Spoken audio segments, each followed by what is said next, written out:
right. Everyone push to the right, okay? No, I just stand back here, so as you step on,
repeat.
sum up the last few days, really, it must have been sort of kind of such a whirlwind changing managers. You must have good memories of the previous one.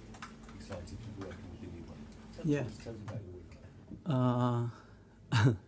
It's happening a lot, as everyone knows, and we're adapting to the new coach. We are very excited to work with him and his staff.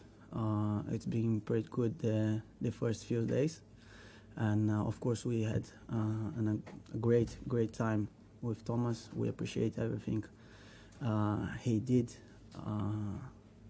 for us, for the club, for the fans, for everyone. And now we have a new challenge to look forward to, and we're very excited. Yeah.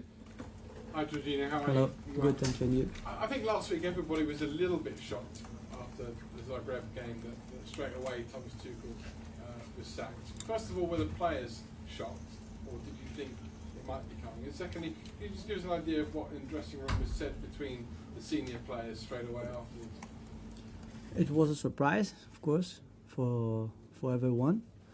But then what is being said between the players, that we stay there. Sorry, no flavor for you, my friend. Sorry, but of course it's always talking, around of what happened, and but now we have games coming, and life is quick, isn't it? It's fast, so we don't have much time to stay there and thinking again and again and again. We talked, and then we need to concentrate and focus on what we need to do.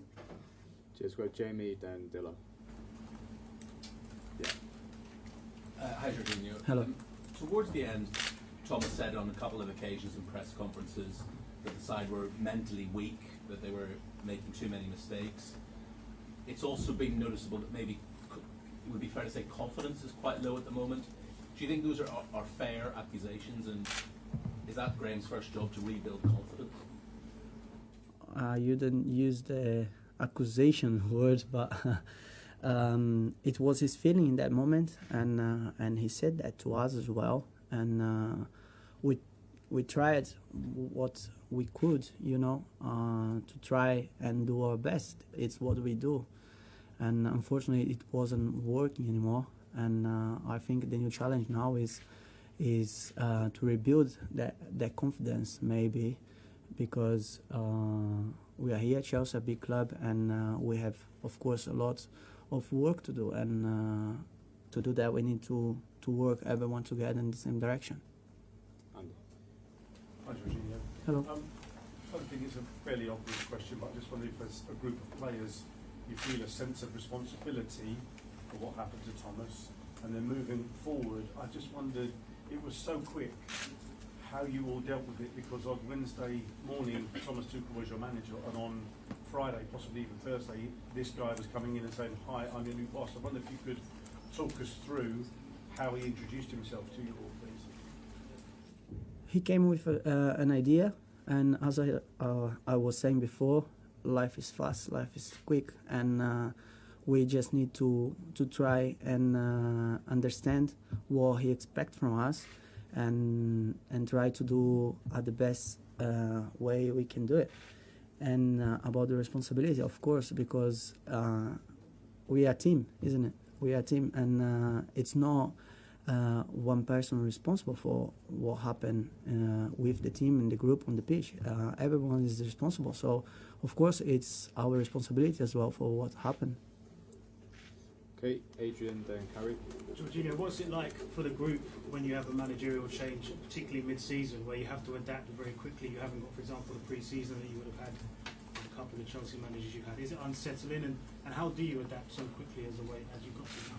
It's working a lot. You need to work a lot on meetings and seeing what the new manager is bringing to us, and try to understand as quick as possible what he wants from us on the pitch. And he's been doing that very well, asking if we feel comfortable what he's proposing, and I think that's very positive, and that's the way I think we need to keep it going, because now there are a lot of new informations, and we need to try and understand all those informations and help each other with communication to do it better and better.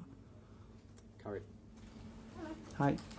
Graham's made himself famous by improving teams and getting teams like Brighton all the way into the top 4, which is very impressive. But the big question is, can he manage superstar players, of which you are one? No, I'm not. Has he garnered your respect, Jorginho? How can you describe him to us? I think he's a humble coach, but with a really good way to work, and I think he has this challenge, and I believe that he's gonna do very well, because he has good ideas, and he has a group of players who is ready to try to do the best we can and listen to what he will ask, and I think it's a good combination for good results. Yeah. Hi, Jorginho. Hello. I just wondered, Brighton played well against Chelsea in the last couple of years. I wondered when you Against played, everyone. yeah, a lot of big teams. I wondered when you played against them, what sort of impressions did you form of Graham Potter's style, the way he likes his team to play? I could say a team very well organized tactically, and a team that wanted to play football,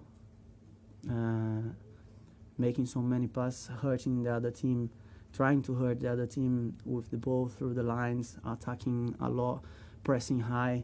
So a very positive offensive mentality, you know, and he did very well against us and against other big teams. So, yeah. Okay, we'll go to the woman with back there. So nobody's talking about the game tomorrow, so I'm doing it. Thank you very much. Thank you. Appreciate it. I'm on Austrian television. I need to. What do you think about Red Bull Salzburg? It's a team very vertical and aggressive, very dangerous. I think it's not an easy game. It's another challenge with everything going through. It's going to be our first game with the new manager, and it's Champions League. It's never easy, and we need to be well prepared to play against them because they are dangerous, especially in counter-attacks. Okay, but last one, Matt Dunn. Jorginho, you're a double European champion, and the manager's just admitted he's never even been to a Champions League game. How much can the players do tomorrow night to help ease him into this with all your experience? Because it is a big step up for him, isn't it, in terms of managerial levels? You know, I think, as I said, he's a good coach, and I think this new challenge, that's not just for us, it's for him. And as we always do, we just try to help everyone, and I think he's well prepared for what's coming. It's going to be a new experience for him, and I think he will like it a lot. And we just, at the end of the day, it's more about results, isn't it? So we'll try to win this game to make everyone feel better. Whether you could just sum up the last few days, really, it must have been sort of kind of such a whirlwind changing managers. You must have good memories of the previous one. Excited to be working with the new one. Yeah. Tell us about the week. It's happening a lot, as everyone knows, and we're adapting to the new coach. We are very excited to work with him and his staff. It's been pretty good the first few days, and of course we had a great time with Thomas. We appreciate everything he did for us, for the club, for the fans, for everyone, and now we have a new challenge to look forward to, and we're very excited. To all Chelsea fans, it's a huge honour. I'm incredibly proud, incredibly excited to be here. Really looking forward to meeting you all. Really looking forward to getting to work with the players, to ride in a team that is competing and winning, and something that you're really, really proud of? Can't multitask, you know, guys. Like speak and take a picture. It's difficult for me. I'm only a head coach, you know.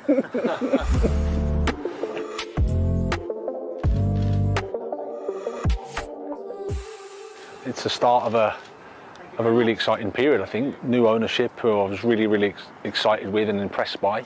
Firstly as people, and then the vision for the club and what they wanted to do. Of course, the history of the club speaks for itself, but it's about trying to create that again in our own way.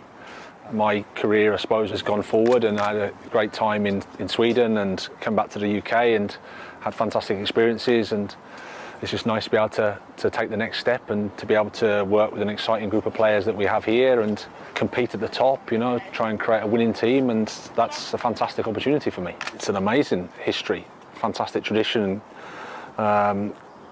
historic football club. I mean, grown up with the fantastic teams of Chelsea of the modern era. You only have to walk around the place here and you see the pictures, you see the trophies, you see the names. It's incredible, and it's a huge honour, like I said, for me to be part of that now.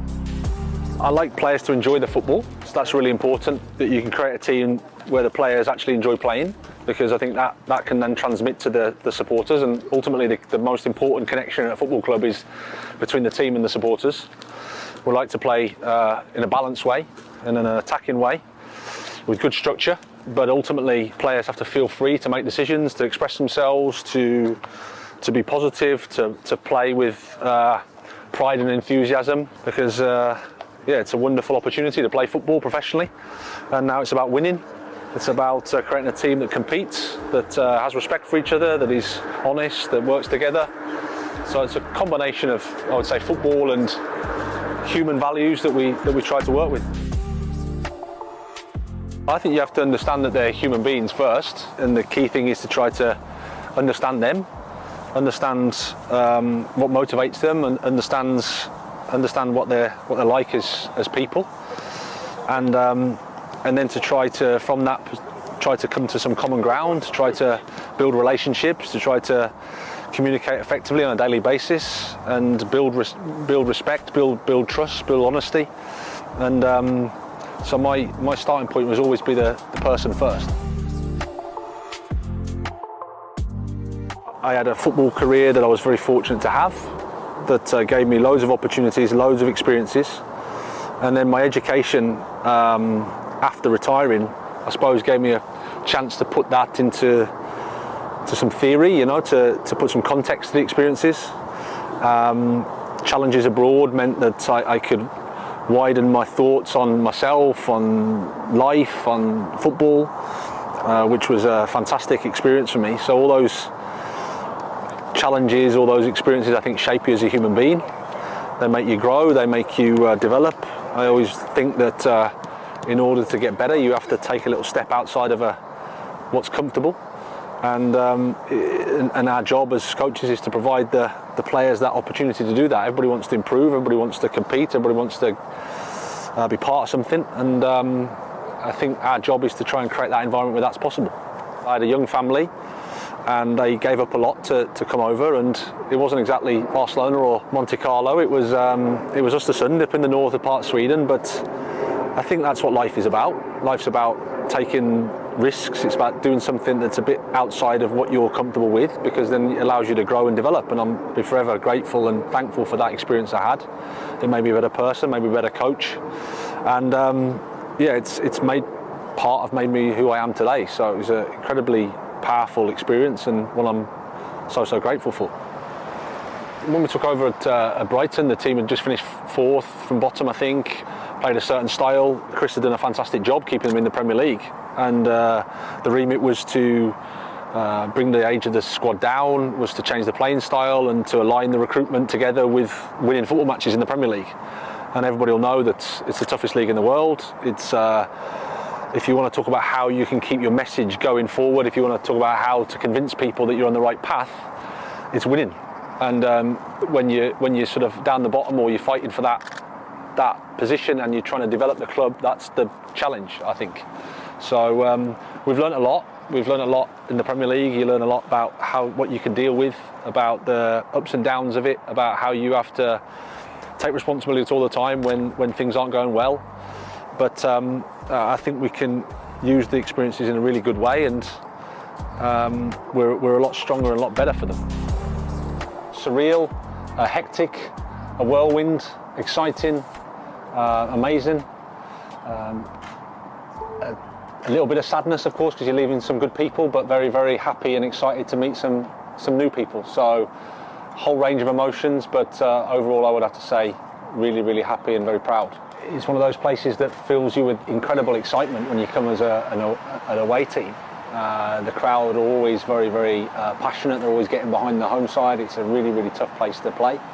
So I'm looking forward to being on the other end of that and getting that support with the team, because it's amazing. The atmosphere is fantastic, and it's something I'm really looking forward to.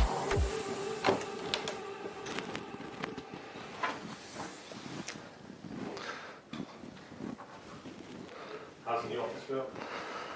Very nice, yeah, very nice. Very nice view, that's the main thing. It's a huge honour to be here. I'm so excited, so happy. I'm going to give everything I can every single day to give you a team that you're proud of. Can't wait to get started, and I'm really looking forward to seeing you all. His performances at Brighton, his ascent in management, and would he be the right man to come in at Chelsea? Well, I don't think there's anybody who wouldn't agree that what Graham Potter's done at Brighton is absolutely fantastic. What they're doing this year, on top of the great football that they've played over the last 2 or 3 seasons, is they're actually getting results. They're actually scoring goals.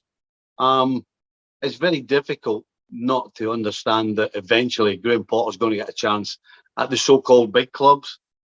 Some are saying it's maybe not a great time to take over Chelsea, but guess what? Whenever you get a job at a big club, it's because there's problems. And so, in my opinion, I think Graham Potter is the man for the job. I hope, and I would assume, that Todd Bowley and the rest of his owners understand that this Chelsea side isn't going to get turned around in a couple of games. It's going to take some time. And I hope they understand that if they do get Graham Potter, it will take some time to get him playing the type of football that he had his Brighton side playing, and not again in 12 months' time say have a knee-jerk reaction if things haven't quite worked out the way they wanted. So, in my opinion, Potter is definitely the man.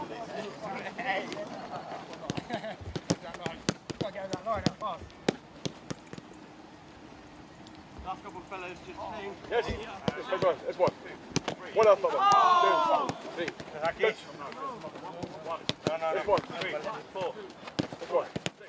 You said this was an opportunity that was too good for you to turn down in your 800-word letter to the Brighton fans. Can you just explain more about that and more what your philosophy will be here compared to maybe what it was at Brighton?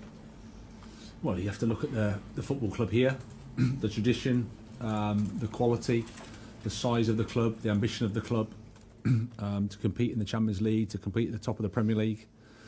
It's a completely different challenge to the one I've had. I had 3 fantastic years at Brighton, amazing football club, but I'm very, very thankful for the ownership here of putting their trust in me and belief in me to work with an exciting group of players, to be competitive, and to put a team on the pitch that our supporters are really, really proud of. So I'm very, very excited, as you can imagine, and really looking forward to getting going. Andy, and then Carrie. Hi, Graham. Hi. It's a heck of a debut for you as well. It's not just a normal game, it's a Champions League game. Just wonder if you could talk to us a little bit about that, the size of what you're expecting to one of the occasion, that sort of stuff. And I'm just wondering what about your experience of Champions League football. It's obviously a first as a manager. What experiences previously do you have of going to Champions League matches and that sort of thing, please? Well, my experiences have just been as a supporter in terms of Champions League level. Obviously, I had my Europa League experience with Östersund, so going to Galatasaray was a fantastic occasion, winning there. Pauk as well, getting through there, going through the Europa League groups was a fantastic experience in European football. But you're right, this is an amazing evening for us, for all of us. I think it's really, really exciting. We're super excited for it. At the same time, you can imagine we've been trying to prepare a team, we've been trying to focus on the game, getting to know all the players, getting to know everyone at the training ground. But there's no denying it's. We're really looking forward to it. It's a fantastic opportunity. Either scouting or actually physically being scouted as a player or anything like that. Off the top of my head, I don't think I have. No, so I think it's a good time to go in the dugout. You know, why not? Yeah, I think wherever we start, it's a heck of an introduction. You know, it's with respect to everything that's happened at this football club, with the demands at this football club, with where we are in terms of how we're competing and what we want to achieve. Wherever we start is going to be brilliant, and why not start here? Carrie. Hi, Graham. Hi. 9 days ago, you recorded a big win over Leicester and Brighton to get into the top four, and you had to manage expectations of people talking about Europe. You're now going to walk a new team out to that Champions League music. We've all been through a bit of a change in environment in the last 9 days, but how is your head? And we hear so much about your culture. Jose Mourinho came here and announced himself as the special one. How do you want the players and the fans to know you? Well, yeah, the fact you said 9 days, it feels like 9 weeks or 9 months, but it's been brilliant. Yeah, it's the beauty of football, the beauty of life. You never know what's around the corner. Things happened incredibly quickly. Had some really intense conversations with the owners, and quickly I realised that firstly they were good people, intelligent people that had made a huge success of their life outside of football and wanting to achieve something here. Really exciting project, really exciting ideas about how to take the club forward, and it felt really, really positive. I'm not going to lie, it's been a whirlwind in terms of getting to know people, leaving Brighton, learning about the players, getting to know them. But so far, it's been really, really positive. You know, my first impressions have been really, really good. And yeah, I'm looking forward to starting, as you can imagine. Really looking forward to starting. David Heitner. Graham, are there risks attached for you in this career move? Risks. Well, if we walk out the road over there's a risk. You know, that's what life is. I mean, no one knows what's going to happen in the future. I left England, I think, when I was 30 years old, and I went to a club that had sacked the manager every year for the last 5 years.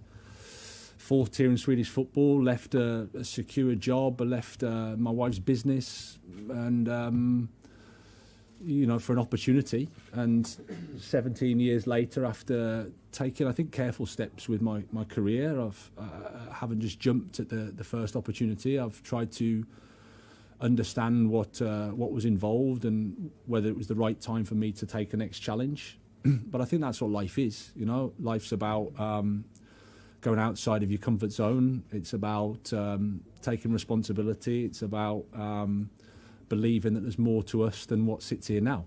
And like I said, I don't really see it as a risk in a negative way, but I think everything is a bit unknown, and that's the beauty of life. John Southall. Hi, Graham. Hi. How do you assess the squad you've taken on, and how have the players reacted to you since you've come in over the last 6 days? I think the response has been really positive, like I say.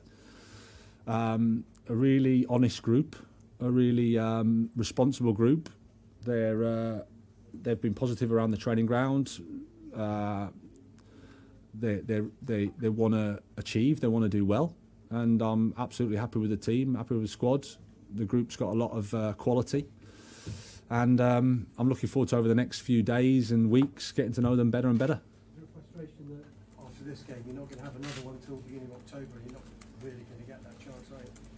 No, but we know that that's just nothing I can do to control. That's part of the schedule. It's part of things that are above us. So it is what it is. I've always been that type. Just worry about the things I can control, and the things I can control are trying to prepare the team as best we can and getting to work with the players as much as we can while we have them. Jamie Weir. Hi, Graham. Hi. If I could take you back to last Thursday, the 8th of September 2022 is a day a lot of people will never forget, and you in particular. Can you just describe the sort of conflicting emotions when you get announced as Chelsea manager, but then obviously that's overshadowed by the bigger news later that day?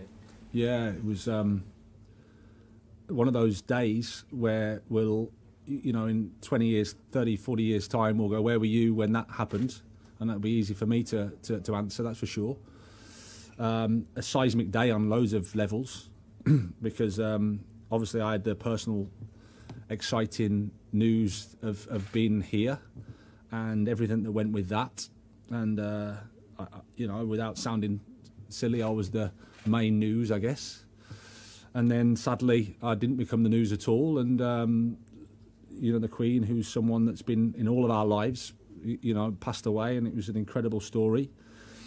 And then you start to think about your own life and your own memories. You know, my childhood memories of with my mum and dad, bless them. A lot of those are with, you know, Queen's Jubilee or some royal family event, a wedding.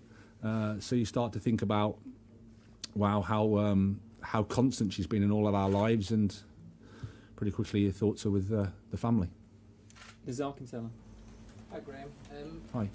You've been hired as a head coach, but I wanted to kind of learn more about what your role is overall. Do you see yourself getting involved in like discussions about a new sporting director coming in? How do you see it with transfers? You've got Kyle McCauley as well behind the scenes. How does that work now with the setup now at Chelsea?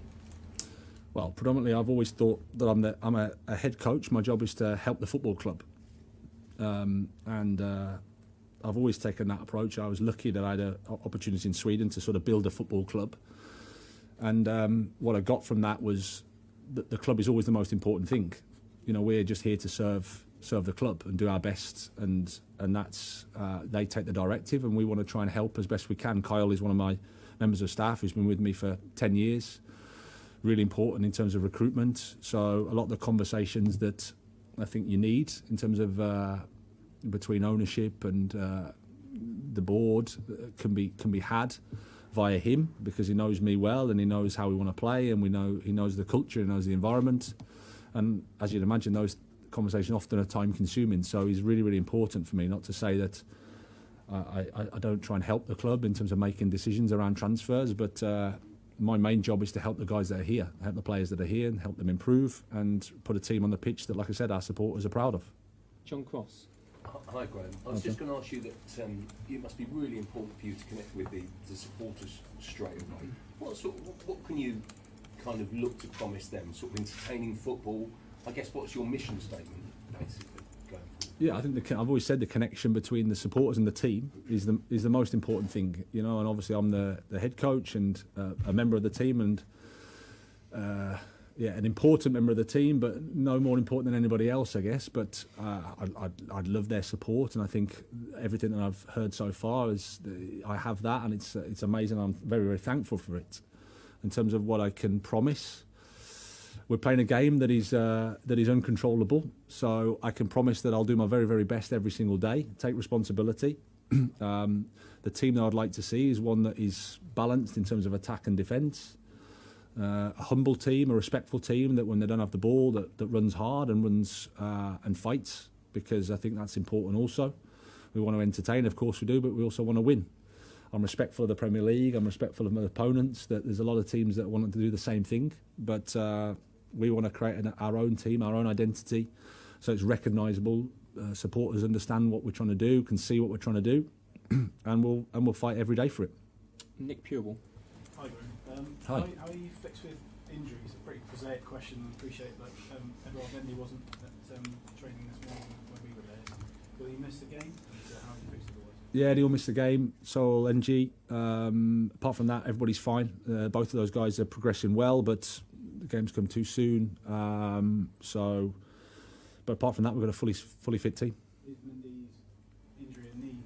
Yeah. Is it tendon problem? Yeah. So it's responded well, but I think it's been bothering him for a bit. So he's just had to take some time to clear it up.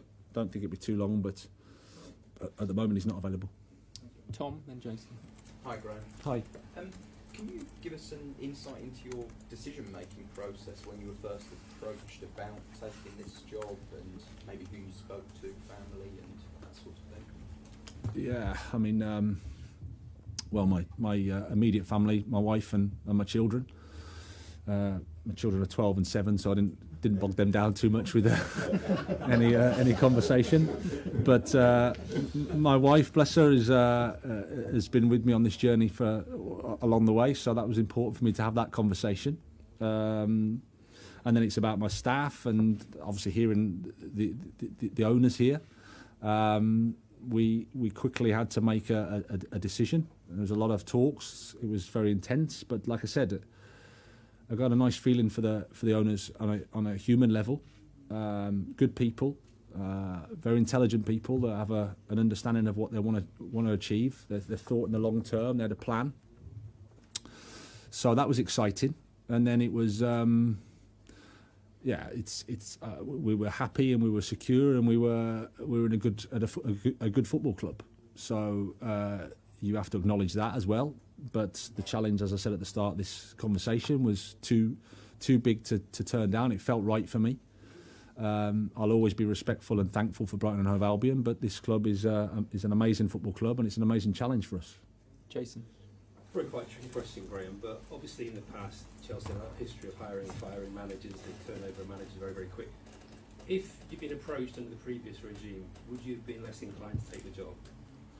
I don't like answering ifs and those types of questions, but I think it's not fair on the current owners to compare, and it's not fair on the previous regime to compare. It was what it was, and the history of Chelsea and the previous ownership is fantastic. I'm very, very respectful of that. I've grown up with the success and it's been amazing.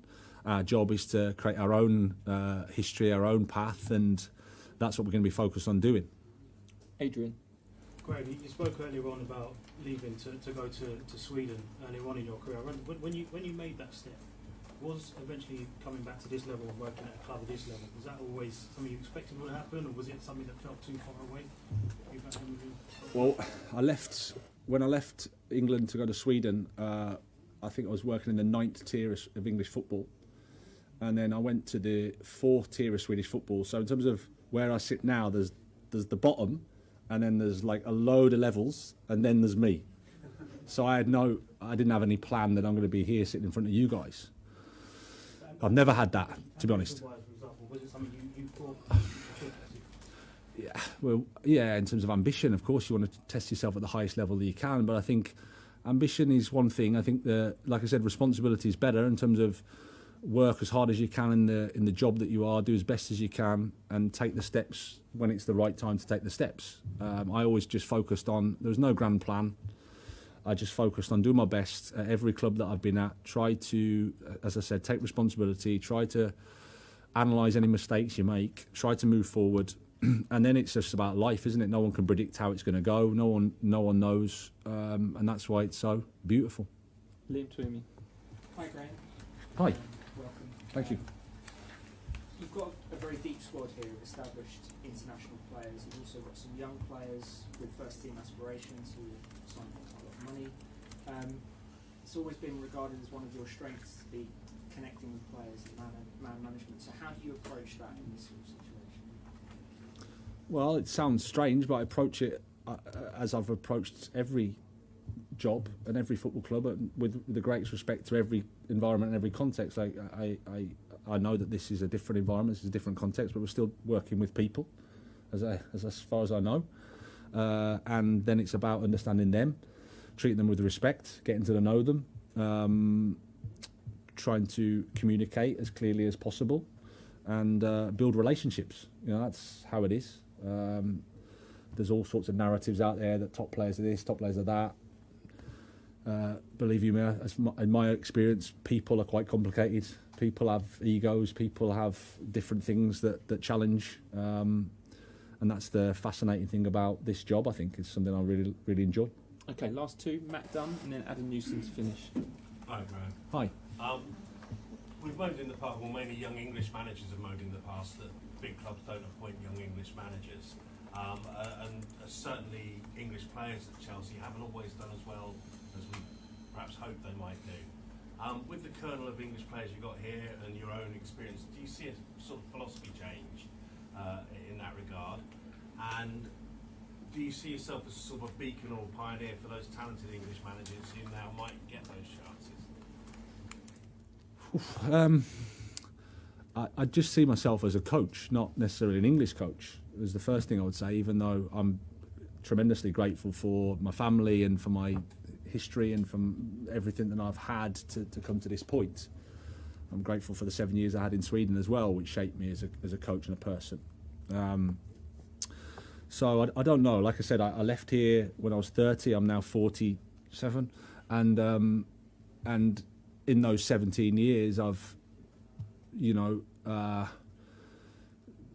educated myself as well as I can. I've taken on the different levels and taken on steps to go forward. I think that's something that is positive.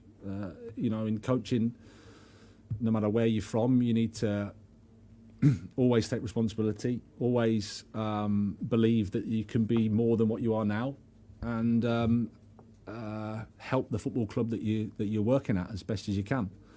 If that's helpful to the other English coaches, because there are lots of really, really good English coaches, then great. But my responsibility is to me and my family. Last question, Adam Newson. Afternoon, Graham. Hi. You've been handed a 5-year contract, so it's clear the owners see this as a long-term investment. But from your perspective, what would you view success this season as? Well, all my thoughts are on tomorrow night. So that's the first thing. We need to compete here.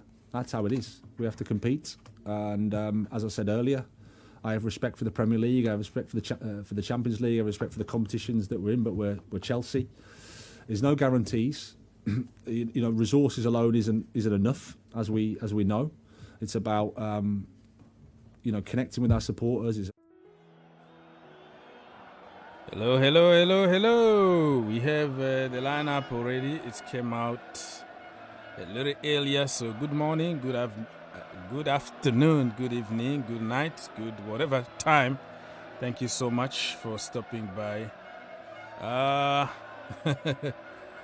Oh my Lord, this one is gonna cause a little bit of tsunami in the Chelsea community. I had to admit it. Look at the lineup. And Kepa Abragadabra. Mr. Abragadabra in the house. Look at that. Kind of weird. So we have Kepa Arrizabalaga, Reece James, Azpilicueta, the captain, Thiago Silva, Cucurella, Mount, Kovacic, Jorginho, Frelo, Sterling, Aubameyang, Harvard. Interesting. Subs, we have Bettinelli, Chaluba, Fofana, Koulibaly, Chilwell, Gallagher, Chukwuemeka, Loftus-Cheek, Zakaria, Pulisic, Ziyech, and Broja. Telling you right now, my people, this is going to cause a little bit of tsunami in the community, because people are going to ask questions. What's the difference? What's the difference between Thomas Tuchel and this guy here, Mr. Porter? I don't even know what to say, to be honest with you. 4-3-3 is the difference. Okay. Big up, Mr. Bridge CFC. Nice to see you. And 4-3-3 according to Mr. Tuchel.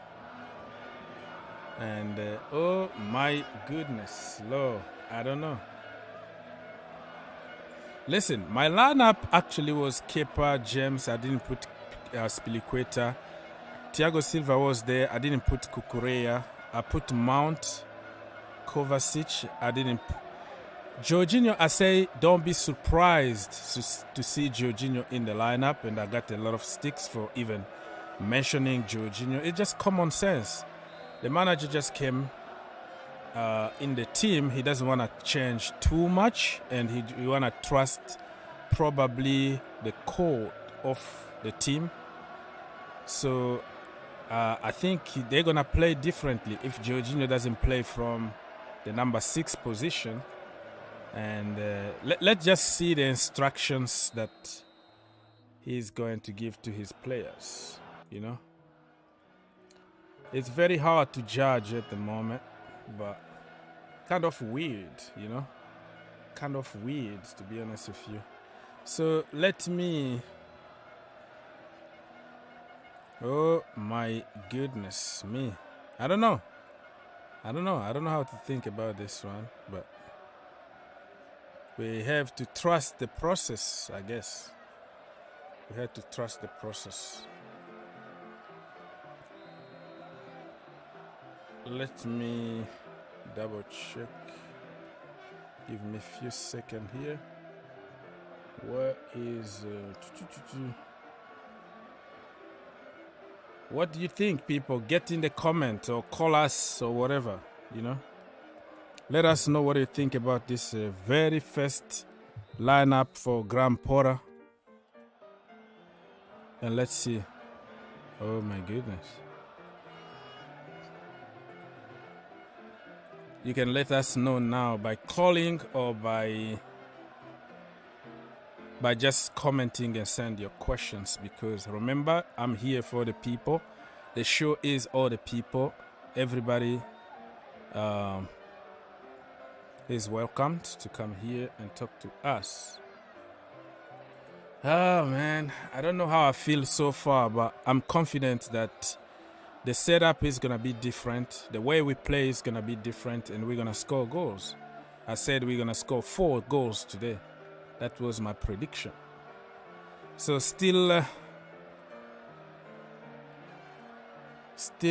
Pulisic and Ziyech on the bench. A little weird, I have to admit. But listen, you have to trust the manager, huh? Trust the process. Trust what he want to do. So we have other games that are going to happen the same time with our game. Real Madrid, RB Leipzig, Manchester City, Dortmund. We have Maccabi against PSG, Rangers against Napoli. So everything is going to be on the screen.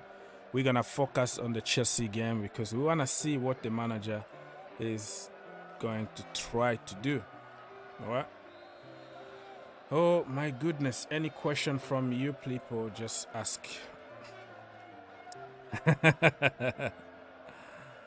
Marina, listen, I know you're waiting for I told you moment. You've been bantering me on social media saying that welcome to the championship and all that. But listen, you have to trust the process, okay? What if at the end, Jorginho end up by scoring a hat-trick? Or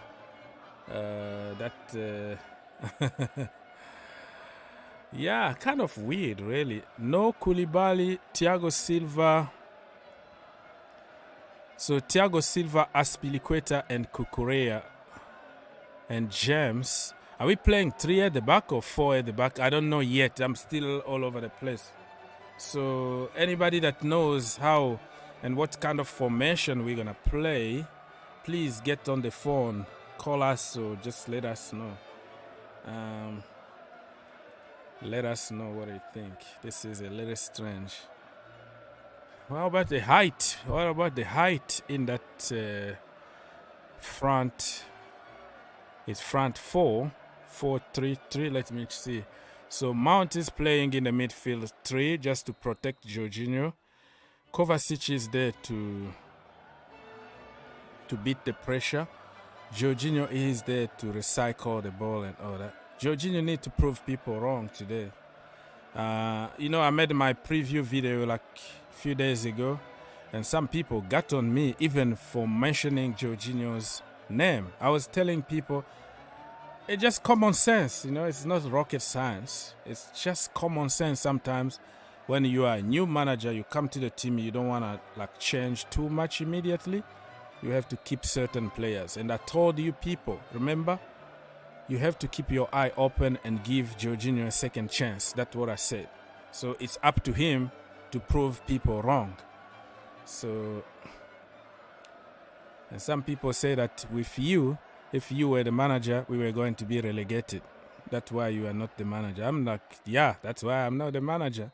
because I'm going to fill my team with the academy product and get relegated. Anyways, oh my Lord. So, I don't know, man. I don't know what people are saying. I'm afraid just to read comment because of people are going to put some, you know, those girls will put some pictures there, compromising pictures, and you got in trouble on YouTube for just scrolling down. So if anybody knows what kind of system we're going to play today, 4-2-3-1, yeah. 4-2-3-1, but surely they will win. Yeah, we will win. The most important today is to win this game, okay? Win it, but win it in style, you know? I want to see 4-0. I want to see beautiful football, like people allowed to play through the middle, you know, through balls, instead of waiting for Cucurella or Reece James to run from the wings and cross. You know what I mean? So I'm expecting something different today. Like, go for it. We don't have to spark the bus against certain teams. I know they are dangerous. They can beat us, but let's give it a go, man. When was the last time that we gave a go in a game? I don't know. For 2 years. I don't remember. You know, give it a go. Show me some energy, a lot of energy. Run, run, run. And let's see. John said that Coach Killer, what that means? Jorginho, Coach Killer, Jorginho. Jorginho might prove people wrong today, so just be positive, you know? Be positive. Today could be the beginning of big things for Mr. Frello, because he need to prove people wrong, you know? People don't rate him for some reasons. So 58 minutes to go in my location, people, before the game start. We're gonna just, yeah, many people are just questioning, but it's gonna be a big debate if we ever lose at the end. It's gonna be, oh, what is the difference? I miss Thomas Tuchel. Already some people are saying they miss Thomas Tuchel, and look at this, the setup and all that. I didn't expect Azpilicueta at back four. The manager knows better, probably. He knows what his strategy is for today. So let's wait and see what's gonna happen. I didn't expect him either. Put him on the bench. Let me even double check if. Okay, so this was like my deluded kind of lineup. Hello. Can you hear me? So this probably was this was my deluded lineup though. I wasn't sure, that's why I put like some question marks. I wanted to see Zakaria to shield here. And I wanted it to be 4-2-3-1 as a formation. Aubameyang on top. And Raheem Sterling from his position. And I wanted to see what Hakim Ziyech can give us from this position here, putting some balls to this killer man here. The Black Panther himself, Mr. Aubameyang. Mind the mask. Mind the mask. And I wanted this guy here, Mr. Mount, because I knew no manager is going to drop him. So I wanted to see him like in a free roll here, shield a little bit the midfield, and also progress the ball. He got a shot on him. Like, that guy can shoot from distance. He been played as a winger or as a, you know, inverted winger or whatever for 2 years, but people still blame him for this and that. So that was like my deluded lineup, but it didn't happen. The next thing you know, Mr. Azpilicueta is in the house. Cesar Azpilicueta, the captain. So yeah, that was my lineup. Nowhere to be. Can't hide. All right, people. So Get in a comment or get on the phone. The phone been there since the beginning of the show. You know you can call for free, right? You can call us for free and give your opinion. John say Jorginho will play 3 good games and then it kills the coach. You never know. I would prefer him to give me some 3 good games. You know, I'm not gonna say no if you play 3 very good games for me. You know what I mean? 4-3-3 according to Mr. Musa. 4-2-3-1 according to Brian. Let's see here. Kepa, you mean Kepa? I heard that, let's see. Mr. Mendy is not even on the bench because he's injured. So, Kepa, I think I said it in my preview. I don't even even if he wasn't injured, I wanted to see Kepa, not because he's better, but just because we have to switch a little bit to Mendy being in a poor form. All of them are just awful sometimes. But let's see, let's try Kepa. I wanted Kepa regardless. Bro, we don't need again Tuchel's system of back 3, to be honest. Listen, I think we should just leave Thomas Tuchel alone. He's gone, okay? He's not in your club anymore. He's gone. Forget about him. Good luck. He won you the Champions League and other trophies. Respect. You know what I mean? Respect. That's how he sees his football, okay? So you have to leave him alone, I think. Respect him for what he did and just move on, okay? The formation, the tactics and whatever. Listen, you can play tiki-taka beautiful football sometimes, but you don't win anything at the end. What the point? So the guy came to win. He didn't care about developing anybody or playing kid or whatever. He doesn't have time for that. He just came to win and he won and he walked away. That is his legacy. You're not gonna take it away from him. So for me, I criticized him fairly. I didn't want him to be sacked, but I wanted him to change a little bit, twist the system a little bit to accommodate some certain players here and there. But it wasn't evil or you have to go or whatever. No, but the owner decided to go. I don't care. I don't sack managers. I don't hire people at Chelsea Football Club. I just care about my team. Mr. here said, do you think they did a wrong move to sack coach?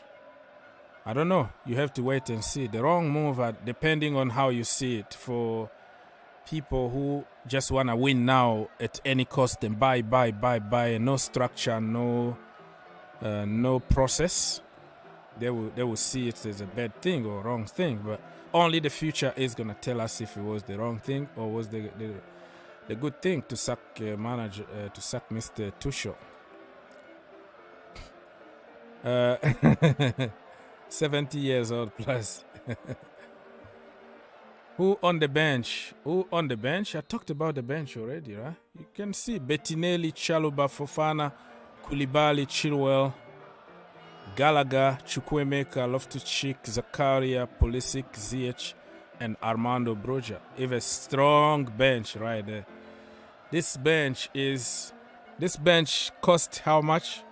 Like 300 million or something. Listen, so today I don't want to hear any excuse, because in that team of RB Salzburg, all their players, probably just one players from Chelsea can buy the entire team. Okay? So don't tell me, oh, we don't have quality, we don't. No. You have to perform. You have to show me something today. You have to give me some energy. Okay? I want to see energy, a lot of energy today. No? Anyways, people, probably I'm going to have to rush and read comment because I'm way behind. So feel free to call us. The link is there for everybody to call. Be precise. Go straight to the point. Let us know what is your opinion, and then yeah, that's what this show is all about. Okay.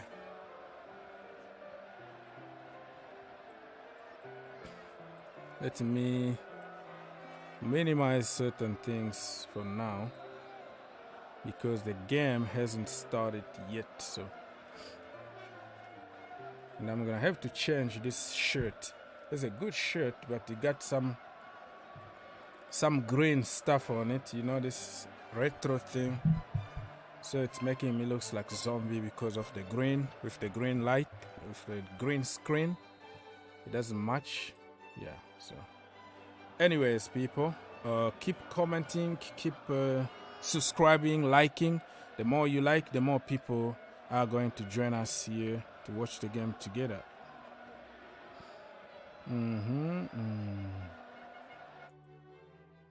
So how everybody is feeling right now, people? Our group, we have to win today. No matter what, we have to win. We have to win because no more excuses for Chelsea Football Club. We have to do it. We lost the first game. We need to go for it the second game. You want to call us? The link is there. Or if you don't have time to call, you can just comment. You can just send your question. Laurenz said, we're going to perform offensively. Our attackers are going to outperform our defense. Oba, double. Okay. Somebody said that he had to see Jorginho in the midfield. Listen, depending on the position he's going to play today, let's just trust that he's going to be given different kind of instructions and he's going to play more direct football today. I'm afraid when he is the last line of the midfield, like in the deep position number 6, because every time he makes a mistakes there, and then we are immediately under a lot of pressure and it could cause a goal. But if he can play a little bit in advanced position, and then let's wait and see. Everybody got a chance, okay? For me, I'm going to give everybody a second chance. He's not physical enough, okay. Aspi as a centre-back, I'm shocked. Koulibaly or Fofana instead, to be honest. Yeah, we don't know. Listen, when Graham Potter took over at Brighton, they asked the same question. He trusted like short guys and another goalkeeper that was there. I don't know. People didn't really care about him, but look at him today. So I don't know. Ishmael said that he lost the hope already. That is you. Me, I have the hope. They should have put Pulisic instead of the bench. Can't wait to see our brand new coach at work, according to Frederick. 3-0 Chelsea Football Club. I said 4-0, but let's wait and see. That back 4 or back 3 or whatever it's gonna be is kind of questionable. The size, set pieces, corner kicks. I don't know who is gonna save us from set pieces, but let's wait and see what's gonna happen. Mr. AKA, good evening, brother. What's going on? How is Koulibaly on the bench? I don't know. That's the same question people are asking. Makwelele. I told you Jorginho is the first to be called to start. I don't know when you told me, but I made a video like days ago to calm people down and say, give Jorginho another chance. And I got all kind of injuries and the more dislikes that I never had just because I mentioned Jorginho. Like, I was just using common sense, like, hey, nobody knows what's gonna happen, but keep your eye open on Jorginho. Don't just write him off yet. Let's wait and see how he's gonna perform, because listen, everybody wanna prove people wrong. He's the new manager. Jorginho wanna impress, so I don't think he's gonna play a lot of sideways and backwards, you know. Today he's gonna be more direct, I think. What the heck is that? Chelsea sacked Tuchel, and now they have 2 managers for the Salzburg game. 2 managers in Jorginho and what? I don't know what you mean by that. What is the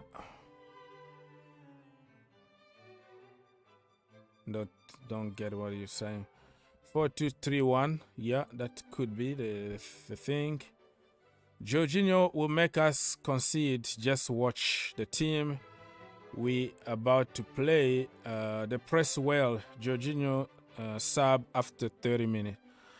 Well, let's wait and see, bro. Nobody knows. These are speculations from people. It means nothing at the end. Give Jorginho a chance. Let's wait and see what's gonna happen. You know. Don't be surprised when Jorginho get man of the match. Yeah. He's gonna have a master class in that midfield. So man of the match with 2 penalties and another golazo from 60 yards. Top bin.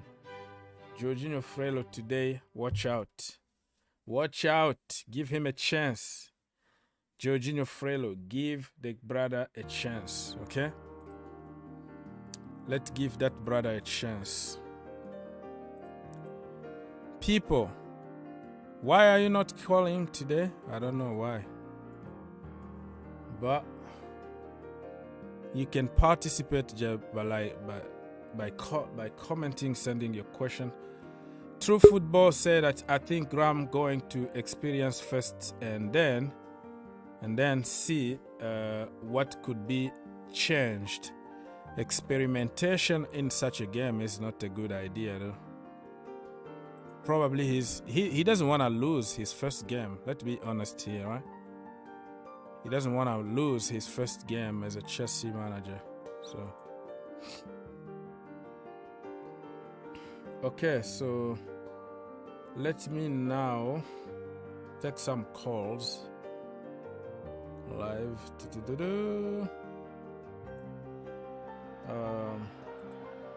Which one? Boom. Probably this one. All right. 42 minutes to go, people. Comment, subscribe, all the good stuff. Like. The more you like, the more people are gonna join us. More than 150 people watching now. Much appreciated. You guys are absolutely legend.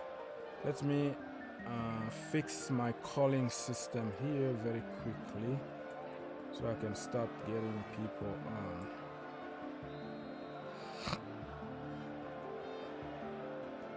Yes, DJ. Yay, big up, Orgs. What's going on, bro? You alright? Yes, sir. We fine. We just a lot of question marks, huh? New Yeah, system. a little bit. Surprised about Koulibaly being on the bench. Aspie's been chosen again, which I'm a bit surprised about. Frelo. Jorginho, I'm not so. I had a feeling he was going to start this game anyway, Orgs, to be honest with you. I don't think there was going to be anyone else coming in. I think it would have been probably too early for Zakaria. I think Zakaria is probably going to be more chosen in the Premiership game, but I'd have liked him to have started this game. But it just means he has to. He's playing 4-3-3, isn't he? So what kind of like was he? Was it 4? It's 4-3-3 or 4-2-3-1 or something. I don't know. 4-2-3-1. Oh, the Milan have just gone 3-1 up. I tell you what, Orgs, I've been watching this Rafael Leao. What a player, mate! Oh my God, that guy, what a player this boy is, mate. He's in another level. Buy him now. What a pass for the second goal. He took it around, and a little dink cross. What a finish. What a player, mate. What a player. Yep. And they've just gone 3-1 up now, so they're going to go top of their group. Yeah, listen, it's a game we need to win tonight, Orgs. There's no ifs or buts about it. We can't lose this game. I want to see obviously the new gaffer get off the mark with a win. Yeah. He looks like the players. Jorginho on his press conference yesterday. It's typical, isn't it? How he's going to love playing for the manager. So he just gets chosen for today's game. But yeah, look, listen, mate. We got to see what happens there. I'm expecting us to go out and win today. Unfortunately, I couldn't get to the match tonight, but my dad and brother have gone tonight. But okay. yeah, they've got tickets to go. I want to go for the Milan home match when they play the Milan at home. Okay. I'll try and go for that one. But yeah, but let's see. Hopefully we'll get a win tonight. We need to, mate. We need to. Mm-hmm. Yeah, like I told people, don't judge too much. I think everybody's is gonna try to show the manager they deserve the number 1 spot. Definitely. And that could help. That is going to help us. So yeah. So let's wait and see what's gonna happen. Joseph, what do you have to say, bro? How's it? Hey, big up, Joseph. What's going on, bro? You all right? I want to say I told you. About Jorginho? About Jorginho? I told you the first guy that I'll be picking is this guy, is this coach. I told you, Yeah. This man, everyone is choosing. I don't know, middle of the season, what's going to happen. Yeah. So, any coach when he's in, he's the first guy on the team sheet. The team sheet is going to be Jorginho. Yeah. Yeah, easy. But he needs to be careful because Graham Potter, actually, if you don't perform good, he is not shy of taking you off. Kind of. A manager, no sense. So he better prove people wrong, Yeah, you have to give him chance, anyone. Mm-hmm. And after he will take his chance or he will make his decision from there. No one judge him if he give a chance for anyone. Second thing, what's happening with Koulibaly? Is injured or what? Well, no, he's on the bench. Because you have to make choices. There are 25 players in your disposal, and he tried. The manager is trying to experiment something. Koulibaly, let's be honest, in the last few games he was not there. Like he got caught out of position often. He's my boy, but it's not the reason why I shouldn't tell the truth. He's been off for a little while, and I don't know. He's gonna play. He's gonna have playing time. He's not happy, but no player is happy when they are on the bench. But listen, the manager is paid to make decisions. Yeah. It's the same players he picked from previous manager, from Tuchel. The same player. There's any change there? Only I think Koulibaly is. Well, a different back 4 or back 3. I don't know even what we're gonna play, but yeah. Looking at the formation, he's got 4 at the back. So it's Cucurella, Thiago Silva, Aspi, James. Aspi's playing as a right centre back, and then James is on the right and Cucurella. And then you got Jorginho like in the middle on his own. Then you've got the 2 other midfielders in front of him, and then you've got Sterling and let me rewind that again. You've got Sterling and Havertz alongside Aubameyang. So so you got you've got Havertz and Sterling and Aubameyang. You've got Jorginho in the middle, and then you've got Cover and Mount, and then you've got obviously Aubameyang in the middle with both either side of him of Sterling and Kai Havertz.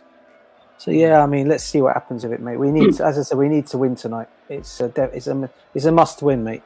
100% must win. It's a must win. London is Blue is asking what kind of lineup is here, and he's very angry. Yeah. Calm, bro. Listen, calm. The end of the day, you're gonna be smiling because we're gonna beat them like 4-0 or something. Somebody is asking here why. Watch out today, Aspi. I'm afraid of that.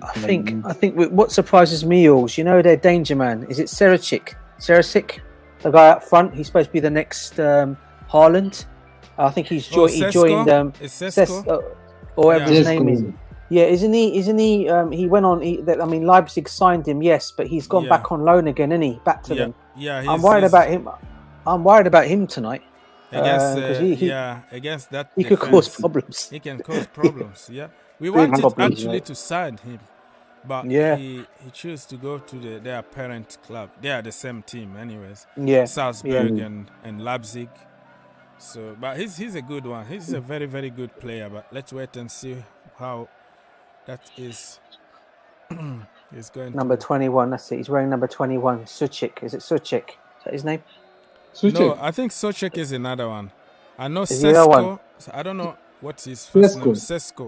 The striker. The striker. Yeah, he's Sesko. That, He's 19-year-old.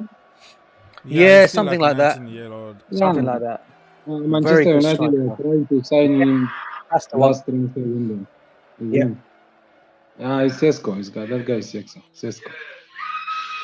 I think Aspi today, I don't know how he's going to show us, but last game he's the one make that mistake and he's not in good form. The problem we have here is like people just still remember what happened in 2020 or 2020, whatever it is. People always go back. Look at Kante. He made a mistake in that game. Bro, this is a new game. You know, it's a new game. So, yeah. Let's Let's see. hope we win today. And from there we'll take it and we'll say. Mr. Class Ref, he's gone. Come back, brother. He's gone. He just disconnected. So did you say Class Ref? Did you say Class Ref was coming on? Class Ref. That's his Oh name. God, yeah, I know the guy. Oh, is he going to come on? Is he? Okay. Yeah, Class Ref. Interesting. All right. Hope he comes on. Okay, so number. Yeah, I mean, Sesko is different than number 21. 21 is Sasik or Sosek. But the guy that we almost signed, his name is Sesko. He's on the bench. Mr. Joseph, somebody is calling you. Okay, Mr. Class Ref. Class Ref, my God. Long time. Just give me a second, let me sort out my mic. Yes, because we can hear echoes.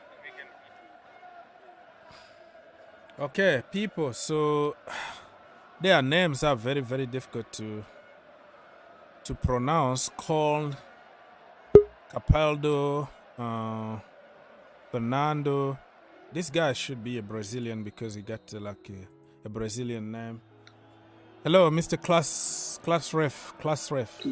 Yes, I just pop in, like, if you need some information about Salzburg, then I can give you about players and stuff. Sure. How are you, Class Ref? You right, bro? I'm doing fine. Yeah. I mean, people are expecting kind of like, oh, we're going to win 4-0, 3-0. No, that's not going to happen. Okay. Because Salzburg has a lot of talent. Mm-hmm. They have young players.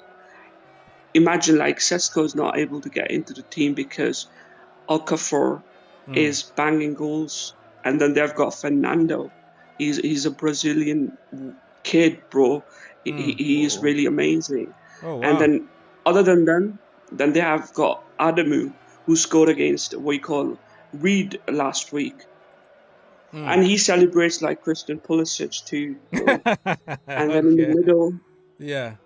in the middle, they're playing today with that 20-year-old kid Sucic. Yeah. He's a Croatian. He's born in Austria, but he's a Croatian guy.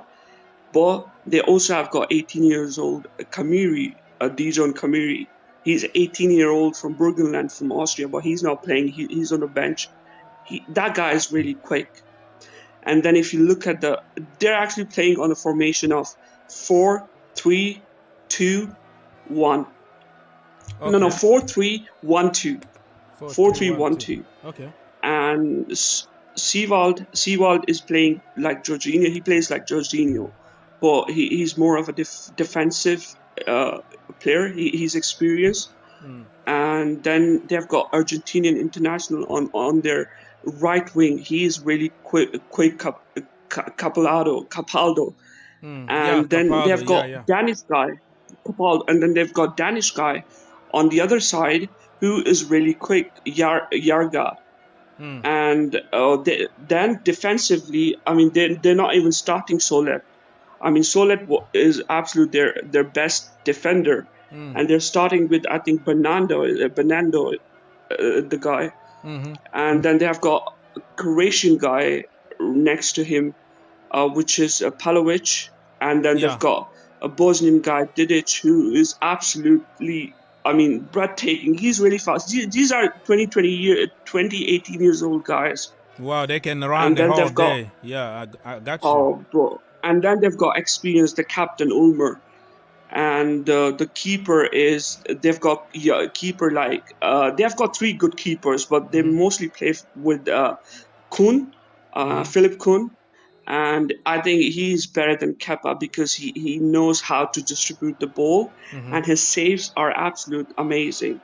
So Wow. you're dealing with a very, very quick team. Do you think Yes. that we did underestimate them by our lineup, by Chelsea lineup? Do you think this is going to be a mistake? I mean, there has been some smart moves made by Graham Potter. I think not playing Fofana because I was thinking he would struggle with the pace of Okafor. I mean, obviously on the lineup it says Okafor is playing on Fernando's side and Fernando's playing on the Okafor side, but normally Okafor plays on the left side.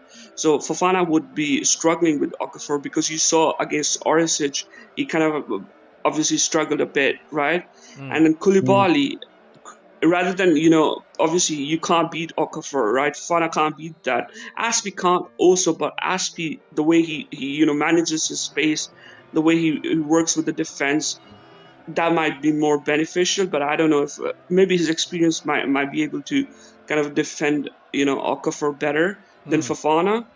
And then obviously Thiago Silva is playing on the left defensive side, which probably would be able to stop Fernando and the threat from Capaldo.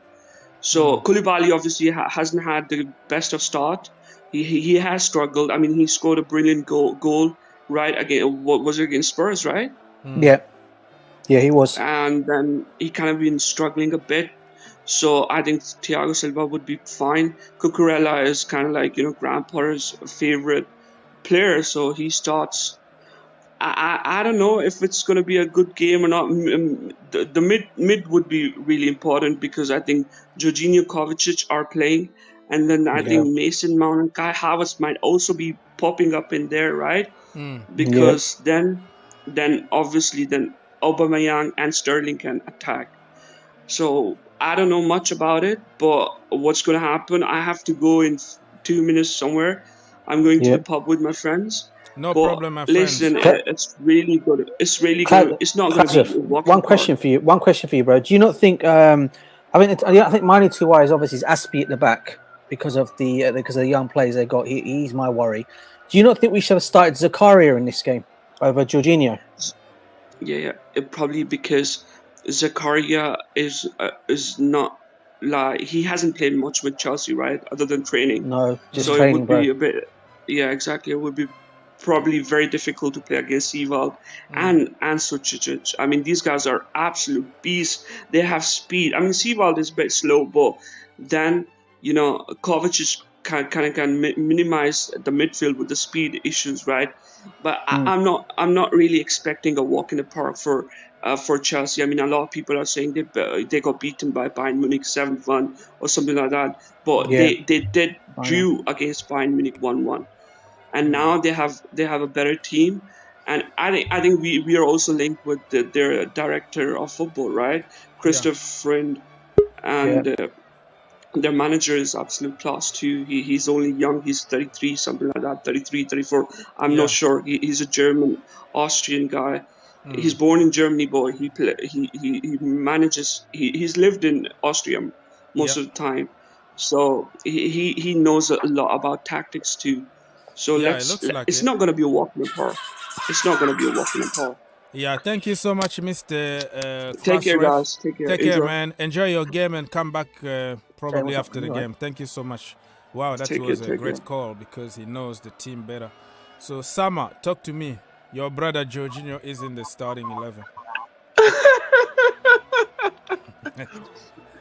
Hey, look, I'm not a big Jorginho fan. But I'm not a hater of Jorginho at the same time. Yeah, man, look at the. Yeah, I'm usually somewhere in the middle. I'm usually like, let's hope the manager is making the right decision. But when you see this lineup, man, I don't even have a clue what we're going to do. I think I'm going to need the first 15 minutes or 30 minutes of the first half to actually look at the shape and know who is where. Because just on me paper, too, I've yeah. heard people talk about different formations. I have no clue. If I tell you I know what we're going to do, then I'm lying. I don't know. I don't know if it's a back four, it's a back three. Is Aspi where? Is he in the center? Because people are making the right opinions that Aspi and Silva. You have some mic issues, brother. You have some mic issues. Like you're talking like if you are drunk or something. Are you drinking some holy water or something? Yeah, now we can hear you. Go. You have some microphone issues. do. No. We can't hear you. It's just getting worse. So, Sama, disconnect yourself and come back, because most of the time it solves the problem just by disconnecting and coming back.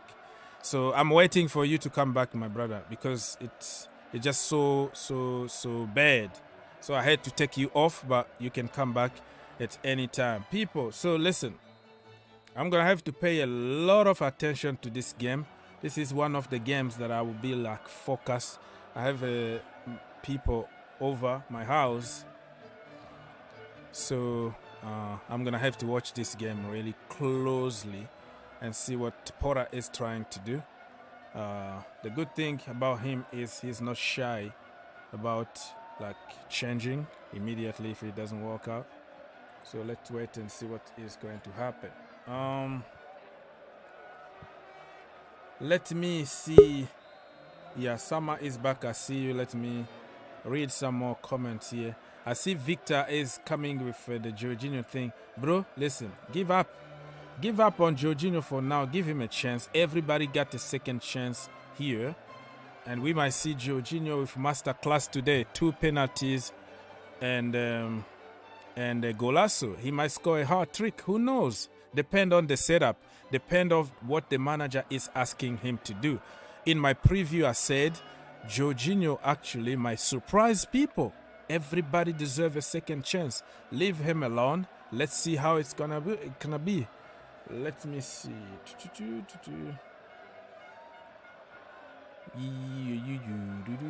Let's see what happened. DJ said, I saw you had to take a phone call. No problem. You don't have to apologize. This is your house. You come back anytime you feel like. Okay? People, over 150 people watching us. If you can help us get 100 likes, it will be much appreciated. If you want Chelsea to win today, all you have to do is like. Okay? If you don't like, we don't win. Clear, simple as that. You don't like, we don't win. Let's go. Sama, what you have to say? Is my audio better now? Yes, sir. Yeah, I think what happened was I had StreamYard on and I also had the YouTube on. Oh, in the same device. Yeah, it can cause the issues like that. So what I was saying is central defense with Azpilicueta and Silva, and I don't know what the manager's plan is. So it's going to take me the first 15-30 minutes of the first half to actually look at the shape and know what is actually going on. Yeah. That on paper, I think it's more offensive than it is defensive. Yeah. If we have this lineup and we're sitting Koulibaly that is fit on the bench and we're sitting Fofana, something has to be going on. Hopefully the manager is making the right decision, because how do you bench Koulibaly and play Azpilicueta? Go figure. I don't know. And all this shape of who's going to be on the wing, you know. Yeah, probably it could be because of the positioning, because Koulibaly been caught out of position so many times this season. Remember? So that could be the issue. Somebody's calling you. He's been. The question is Azpilicueta a better option? Because I know a lot of Chelsea fans, not me, that a lot of Chelsea fans have been calling for Azpilicueta's head. You know, that he's washed up and he should just be a leader. I heard that 3 years ago he was washed off. Azpilicueta. 3 years ago, 4 years ago, nobody wanted to see him. He was apparently finished. But look at him; he always comes back. So this could be. We know he's a fighter. That's one thing you can't deny him. He's a fighter, but he has some old legs now. let's see. And we need the 3 points because AC Milan is beating up Zagreb, and Zagreb beat us. So even if we win, we're... Yeah, you are breaking again. I heard people are texting you, people are calling you, so also probably you're gonna need your computer beside you. So people, 20 minutes to go until the beginning of this game. Get in the comments, call us, come here, tell us what you think about this lineup. Are you happy with it or not? Because we have to hear from you guys. You guys are absolutely legend here. We don't have the board, or we don't have the panel. We just have people like you and me talking football here. Mr. Football Man 7 said that, come on you Blues. Come on you Blues. Last time I checked, Koulibaly has been poor. No complaint. Yeah, just because you were poor last time doesn't mean that you're gonna be poor next time. But I understand the strategy behind it. But the height though, I'm a little worried about the height. What are we gonna do? Set pieces, corner kicks. We only have Thiago Silva, who is like how much? Like 6'2" or 6'3" or 6'1", I don't know. But yeah, corner kicks, set pieces is gonna be a little difficult because our back line doesn't look like we have the height. But listen, the best defense is also attack. So if we can play more direct football, I'm expecting us to put some through balls today through the middle. I'm sick and tired of waiting for Reece James all the time and then pass the ball to Reece from the side and cross and hop. I want to see a little bit of through balls, you know, different shape. And if we score earlier, okay, if we score an early goal, I think we should be fine, you know. When you score goals, you discourage your opposition.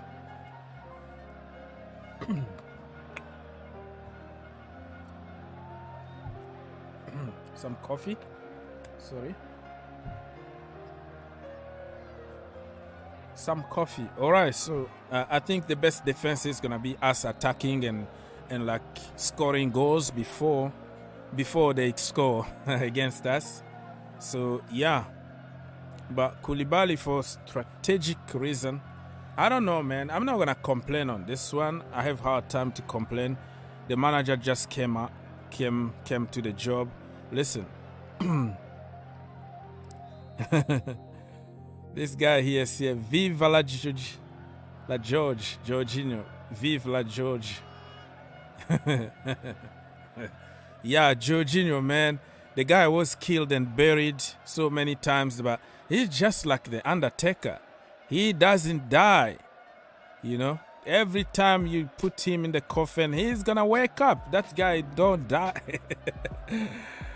Okay, he's there. He's like, I'm here to stay. You want it or you want me or not, Mr. Victor? I'm here.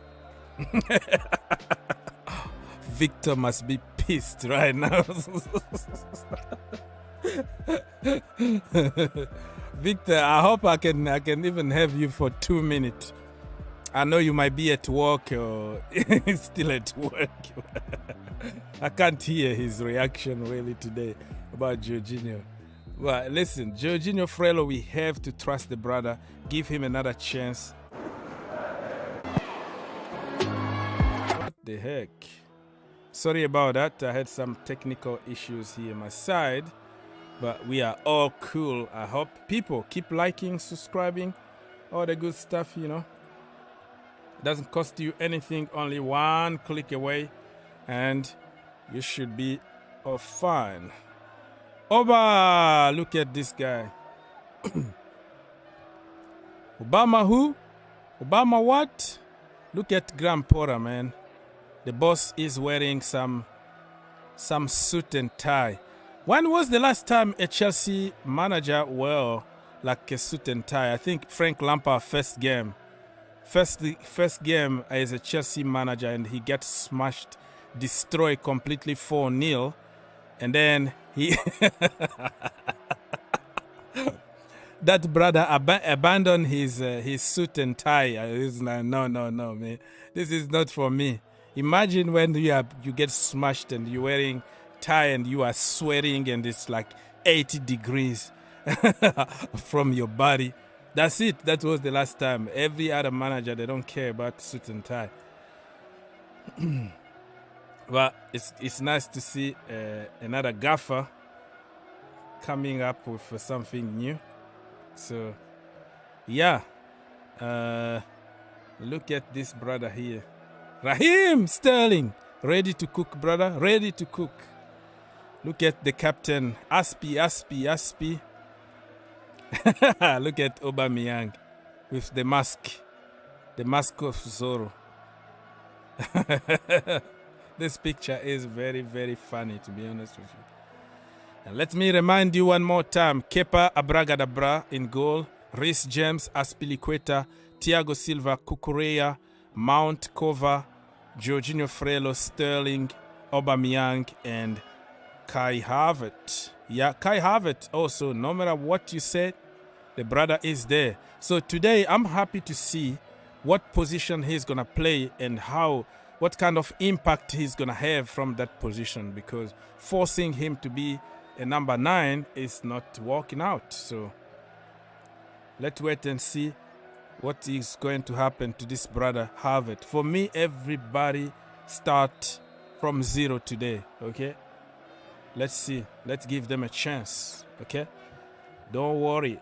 Be happy. 13 minutes to go, people, until the beginning of this great game. Great game of football, people. Be ready to watch with me. Other games we're gonna have also other games, as you can tell on your screen now. Maccabi against PSG, Rangers against Napoli, Man City against Dortmund. Erling Haaland actually playing against his former club.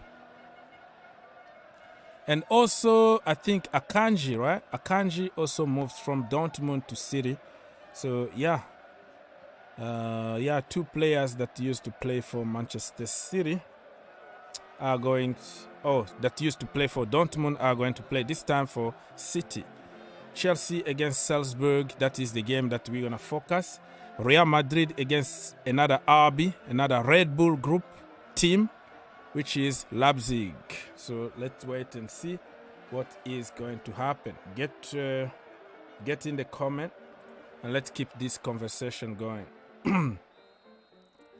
Okay, today Jorginho 5 is even playing as a lone DM now, or what? I don't know what position he's gonna play, but I think he's gonna play in more advanced position so we don't get exposed easily when he's beaten. What's up, Mr. Vincent Smith? Alan said that we have to win this game, bro. Yeah, we have to win. This is a must-win game. Otherwise, we're going to be in trouble. We might go to Europa League. Okay, I think Levi, I think he makes some changes in the defense in the second half. Yeah, we have 5. We have 5 subs, right? Correct me if I'm wrong, but I think we have 5 subs, and we're gonna make changes in the second half for sure.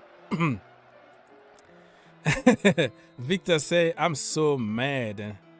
It hurt. I don't know. I don't care if we win today, because that will portend our what is going fast. We will eventually get this coach fired. Will be their 4th coach. So mad. Listen, this is your frustration is going beyond football, bro. Calm down. Drink some coffee, okay? Take some coffee. Listen, everybody deserves a second chance in life. Give the brother a second chance. You don't know. Probably he was slowing the game down because instructions he was getting from managers back then. Who knows if he's gonna play as a number 8 or whatever position. We don't know yet. So let's just give him a chance, and probably he's gonna play. He's gonna be Fabregas today. How about that? Mr. Arsenal for Life, say hello. Hello, my brother Arsenal for Life. Nice to see you here. You're coming to banter, right? You're coming to mock and have fun. So thank you for stopping by. People, if you can help your brother get 100 likes, I will much appreciate it. We are here. We're going to open the phone again. The phone is open, by the way. And probably I'm going to have to cut it off just during the game and then start getting calls again at halftime and then at the end of the game. So feel free to call us. It doesn't cost you anything. It just you click the link and you join us. So let me double check other formation from UEFA. So the game is over between AC Milan and Dinamo. Dinamo beat Chelsea, and look at them, beaten by AC Milan 3-1 at the end. And I think Shakhtar 1, Celtic 1. So we have already 2 results for the day. So it is what it is. Herbert, brother, let's go. Yeah. I mean, first time you guys will be seeing Porto as your manager, so it'll be interesting. What's the team for Chelsea? Like, you have any news about the formation? Like, what type do you play? I don't know the formation. We are all over the place. Koulibaly on the bench, Fofana on the bench, Azpilicueta starting. Yeah, I'm telling you. Azpilicueta starting. Okay. Jorginho starting. Many people didn't want to see him. It's shambolic. It's all over the place, but we don't know what he's trying to do. So we're gonna have just to trust the process. So you have benched 2 centre backs for playing Azpilicueta as a centre back. I mean, that's so weird, man. That is so weird, right? So weird. Yeah. Azpilicueta is starting. I'm a little worried about the height. You know, the height of the team, because on set pieces we might struggle a little bit. You know. Yeah. Even for City as well, like, you know, City are playing Dortmund. I'm seeing John Stones playing as right back, and there is no Laporte or Ruben Diaz, so they are playing Kanji and Ake and Cancelo. So, I mean, very nice for the Champions League, definitely. But I'm very surprised, like, why Fofana is not playing? Because I don't know. This is a strategy, and we had another brother early on that called. He said that probably because that team is very, very fast, and Koulibaly got caught out of position a lot. Fofana doesn't have that kind of pace, so I don't know. But if you're talking about pace, what about Aspi? Aspi, 32, 33 years old. I don't know, man. So Kepa in goal, Reece James, Azpilicueta, Thiago Silva, Cucurella, Mount, Kovacic, Jorginho, Sterling, Aubameyang, and Kai Havertz. Subs, Bettinelli, because Mendy is not there, he's injured. Chalobah, Fofana, Koulibaly, Chilwell, Gallagher, Chukwuemeka, Ruben Loftus-Cheek, Zakaria, Pulisic, Ziyech, and Brugge. I mean, that's a very strong bench. The bench is even scarier. The bench is awesome. So I don't know how it's going to be, but hopefully we... I mean, look, we can't criticize Porto. It's his first game, but dropping 2 centre-backs just for playing Azpilicueta, maybe like he wants a ball-playing centre-back so that you can retain possession, but like you spent 60, 70 million on Fofana, 45 on Koulibaly, and you're playing at home as well. Yeah. So it's weird, man. Yeah, I'm not getting that. But look, I probably will not be watching this game. I'll be looking out for the Dortmund game. So I'll definitely, obviously have to rely on you, like how you guys are playing at halftime probably. Because I want to see how Bellingham plays, because obviously he's linked with United and Liverpool next season. So I want to see how he does on English soil today. I'll catch you at halftime. Maybe, you can elaborate on how you guys are playing. Thank you so much, my brother. Come back at halftime. Herbert was there, as always, to help the channel. Feel free to call us quickly. There's still 5 minutes to go. If you have something to say, please get on the phone. Call us. Okay, Mr. Robinho is in the house. He said, we just need to trust the process. What is G1 plus G4? G4? What do you mean by that? Why are you trying to complicate things here? Talk about Jorginho here, huh? Mr. Morgan said that we are playing 4-2-3-1. Yeah, we're going to have to sit back and watch, though. I'm not really too sure if that is going to be the formation. But I hope that we've played that, you know. Nothing wrong by playing that formation, my brother. Nothing wrong. So, people, 4 minutes to go in my location before this game starts. Feel free to join us very quickly, give your predictions and all that. And don't forget to like, subscribe, you know. It doesn't cost you anything. It just helps YouTube to recommend my channel to more people so they can join us and watch together. One click only, that's what I'm asking from you people. So if we can get 100 likes, we are almost there, yeah, before the beginning of this game. We are almost 130 people watching now. If you can, you know, 10, click that like button. I would much appreciate it. In the meantime, I'm going to just read some of your comments here quickly. Le Français, Mr. Dave said that Oaks, okay, please. Please prepare the therapy tonight. Prepare the therapy session tonight. No. It's gonna be the tear of joy. Tonight is gonna be celebration. Tonight people are gonna say, "Wow, look at that, 4-0." So I'm not preparing any therapy tonight. I'm telling you right now. I'm preparing a big celebration tonight. Okay? It's gonna be a celebration. That is very, very funny though. Prepare therapy tonight. Mr. Robino said that we will win this match convincingly. Oba will be first to open the net. Yeah. Who is going to be the first person to score under the new regime? It's going to be Raheem Sterling or let's say Mason Mount, I have it, Oba, Jorginho. Who is going to be the first guy to score under this regime? Those are the questions that you can win money in the future if you know, if you watch the game. Trivia questions, right?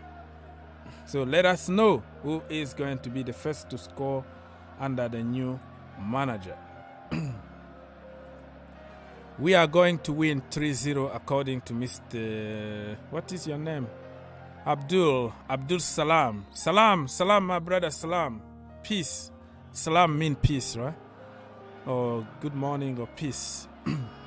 So my brother here said that we're going to win 3-0. Okay. Dave said that I hope we win.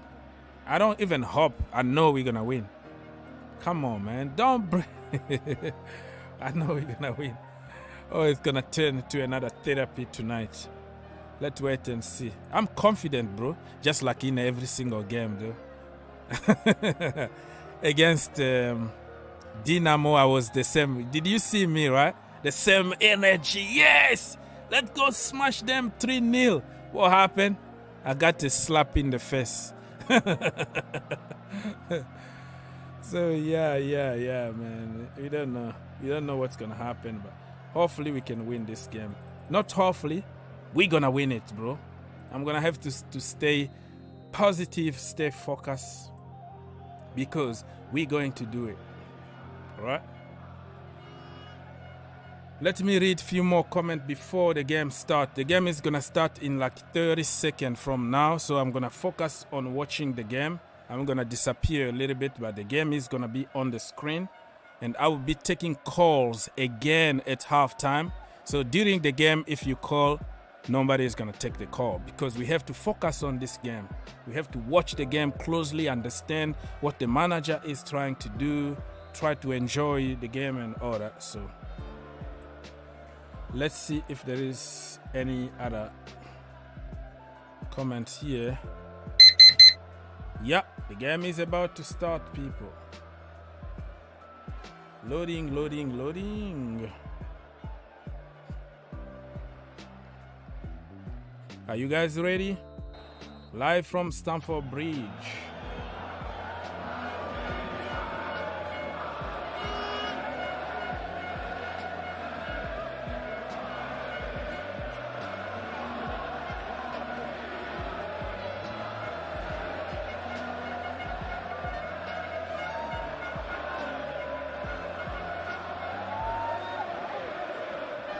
Are you guys ready?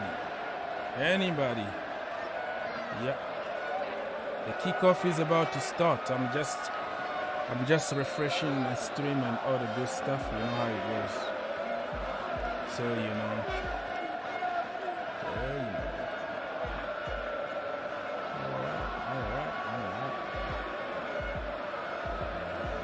All right. Come on. Let's start. Let's start this game. And like I said, I'm gonna disappear for a little while, but everything, the comment and everything is gonna be on the screen because I have people over my house to watch the game. So yeah, getting everything ready, people.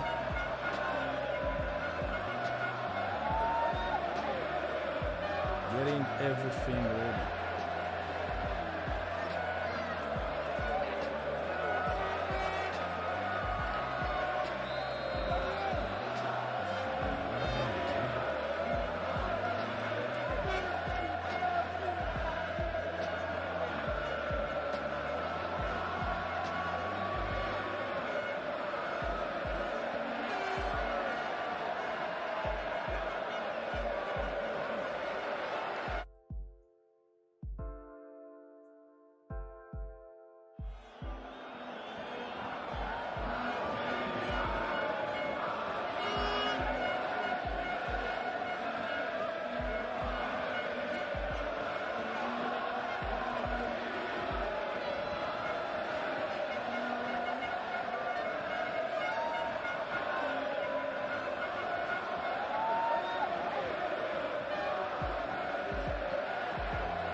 quite Salzburg, and expecting, it's fascinating to see that Mount come from that right-hand side.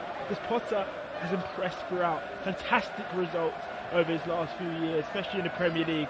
Graham Potter beat Manchester United opening day of the season at Old Trafford, a 2-1 victory for Brighton. Not only beating the likes of Manchester United, but the impressive football that's made Potter the right option for this role. And just seeing his technical and his tactical ability and what he can do, working with players the likes of Sterling, Mount, Aubameyang, and Champions League winners, is a real excitement.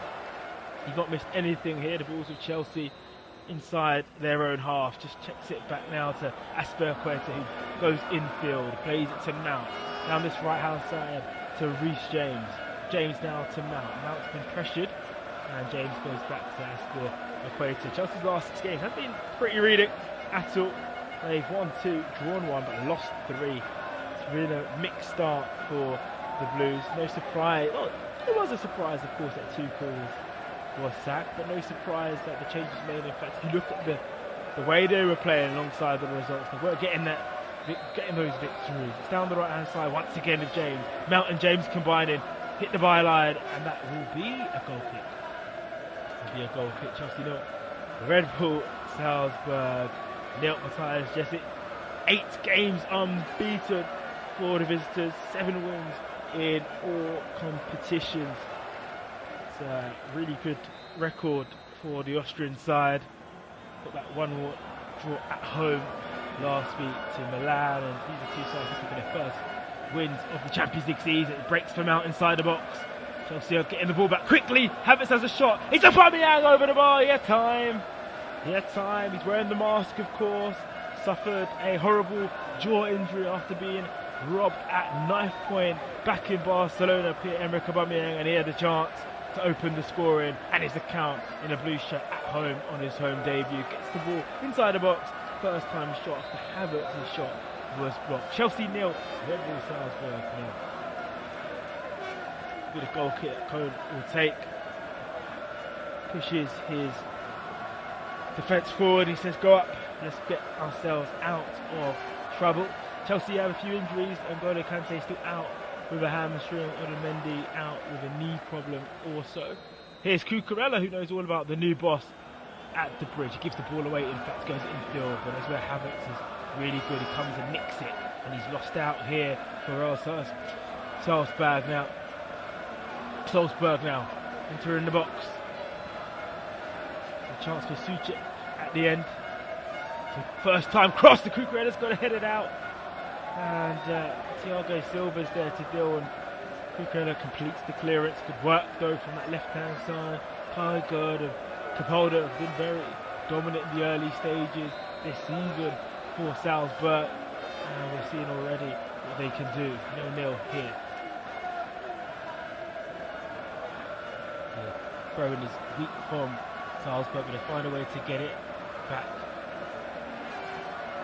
Try once again to go down that left hand side for Dediches. It's cleared by Kepa, who's sporting a bright orange jersey. He fires this forward.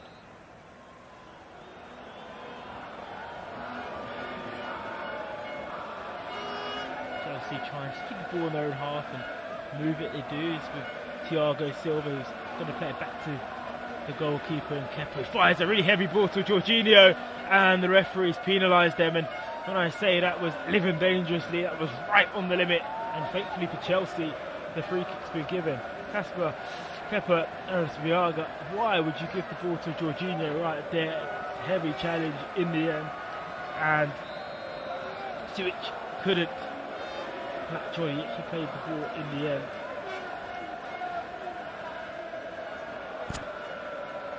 The tackle. That's a warning sign though for Chelsea that they don't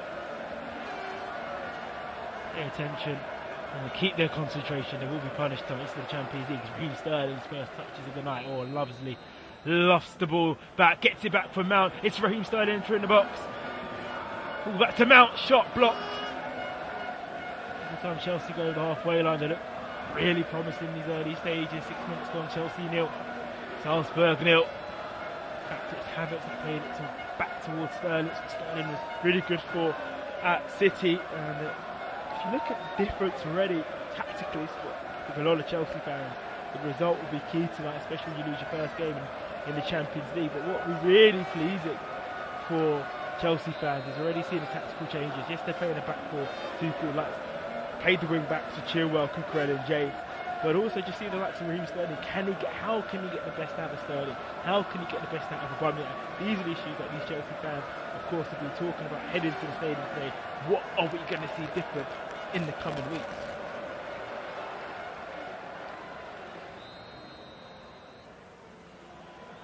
It's looking at Juve now. Over the halfway line, driven away, so time for Fernando. See much of the thought. The striker for Salzburg. Seeing lots of Pulisic. Here's Sterling. It's the byline, left foot across, headed out. Good fall to Mount, Mount to James. Mount's position is very interesting so far tonight. The two common boys, graduates, are connecting down this right hand side. Azpilicueta now back to Silva. They recycle the ball and start again, Chelsea. I would say from the back, but they're right in the middle of Salzburg's half. Here's Thiago Silva. Azpilicueta now. They've worked it back to the right hand side for James. He checks it back to the Chelsea captain and saves Azpilicueta. He goes infield now, back to James. It's good patient play from the Blues. James hits the byline, doesn't cross though, just cuts it, keeps it the England international fullback. Azpilicueta just fires that back to James. James needs more options, good defensive play from Salzburg. Here's Cucurella, the long curly hair, of course, fires that forward looking towards Sterling. Havertz just keeps it in off the heavy first touch down this left hand side. Kovacic looks towards Sterling, finds Sterling. Sterling now to Havertz. Havertz approaching the box, low cross, and it's blocked. And it's a bit of a time for Salzburg to maybe break. They're very high up the pitch, Chelsea, so it gives the opportunity for Salzburg to switch it, and Kepa is alert, heads that, and that will just go for, it's kept in for Chelsea. Lively game, the gaps are there though for Salzburg if they're lucky. Lofted ball towards Aubameyang, blocked corner. Fast start, 8 minutes gone, 0-0. That ball's always going to be on for Chelsea in regards to when they win the ball back from the initial break. Over the top, Aubameyang kept his eye on it, actually miskicks it, and in the end it's easy for the Salzburg defender to make the challenge. They have the corner, they have the first corner of the game. It's down the right hand side. It'll be Mason Mount to rip this in. Right ball, and it finds no one other than a grey shirt. So it's cleared comfortably. First fall to Kovacic around about 25 yards out for the penalty box. Here's Aubameyang though. Checks this now to Sterling. Blue shirts are still on the penalty box. Here's Aubameyang now. And I have a weird feeling to see Pierre-Emerick Aubameyang, of course, former Arsenal captain, wearing blue. Movie started the year here at Arsenal, moved to Barcelona, and now he finds himself with Chelsea. Tuchel's must signing, not there anymore. The ball's fired towards him, goes to Sterling inside the box. Sterling looks not to shoot, is he going to wait for Cucurella? He does. Cucurella in the box, low cross, and it's blocked by Salzburg. 0-0. This free kick's been given, a bit lazy defending there. Just a simple push. And I think it's Dedic that's been penalised. They really are finding the angles, Chelsea, to really punish. It is Dedic on Sterling. And it's a good opportunity for Cucurella and Co to put this ball in to the box. Chelsea 0, Salzburg 0. It's the flash score, of course. UEFA Champions League coverage. Listen to all games across the week. Europa League action tomorrow. Feature Manchester United. Right now, Chelsea, 10 minutes gone, looking to open the score. Cucurella's ball header, and it's blocked. It was Havertz that went up superbly, and it was blocked by the Salzburg defence, and they still have the ball. Salzburg are able to have it now through Sujic, and it's given away to Azpilicueta. There's a chance for the German international in Havertz. A nice cross, headed out. Pulisic now. Plays it back to Kepa. Chelsea lost to Leeds 3-0. They beat Leicester 2-1. Lost to Southampton 2-1, beat West Ham 2-1. That was in fact the controversially Tuchel's last game, and then Dynamo Zagreb got that 1-0 defeat. It puts a bit of pressure for Chelsea, of course. AC Milan and Salzburg have played already tonight. AC Milan winning 3-1, so Milan are on 4 points. So I guess that's a good result for Chelsea, considering Salzburg got the win, Zagreb got the win last week. But it's a pressure for Chelsea. There's got a bit of defending here to do. Salzburg hitting the byline, hit across, and it's headed out by Thiago Silva. James completes the clearance. Escopetta's clearance is a bit loose, and we'll go back to Kepa. Chelsea 0, Salzburg 0. Harry Potter admitted in his press conference before that he doesn't even think he's been to a Champions League game before tonight. What a statement. He's had a fantastic journey to this role, managing Honest Guard, Swansea, Ghanaian, women's national team also, and Brighton, of course, and now he finds himself the manager, head coach of Chelsea Football Club. So big test. It's exciting times for Chelsea, and it's straight into baptism of fire in this game for Austrian champions. Visitors have scored in each of their last 25 contests, netted every match since their Bundesliga match in March. So it's a real test for Chelsea to keep them out, as much as it's for Salzburg to keep Chelsea out, of course. Salzburg fined for 8 games unbeaten, 7 wins all competition. Get a replay from this Havertz shot that was cleared in the end.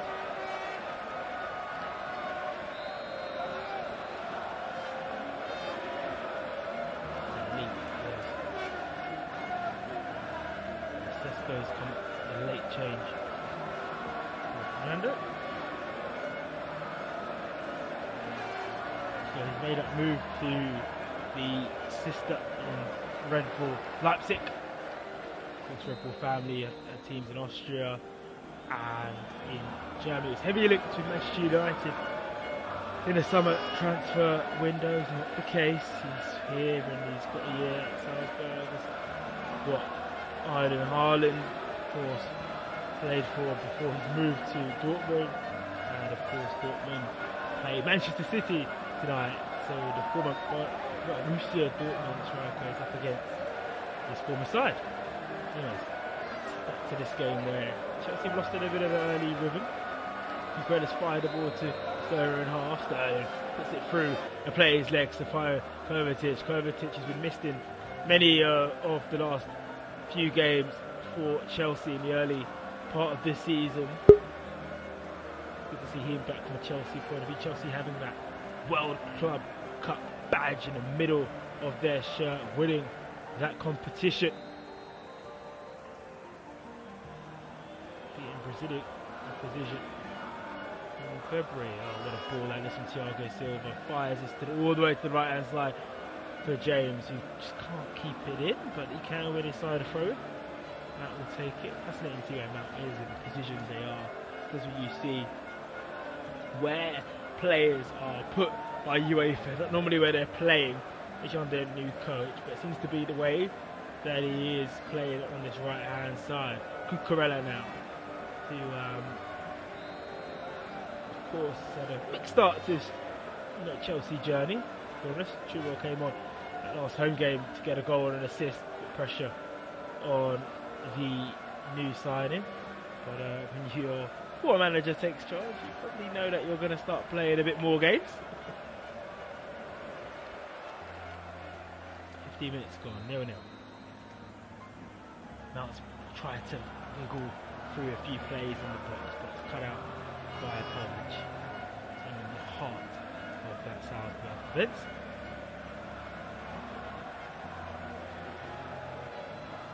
Potter has taken his whole backroom staff from Brighton. It's quite a remarkable 20 million buyout clause that was activated by Chelsea.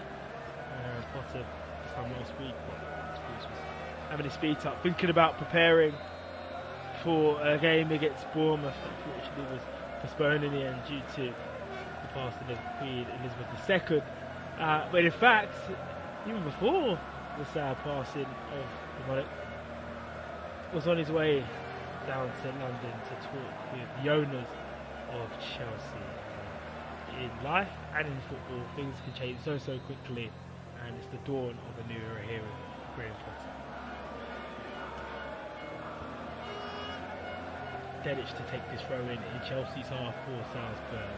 Fires is now looking to back a four, and run it all the way out for a goal kick. Great strength from the veteran centre back in Thiago Silva. Wonderful centre half. Good to see him back. See the partnership with Equator next in.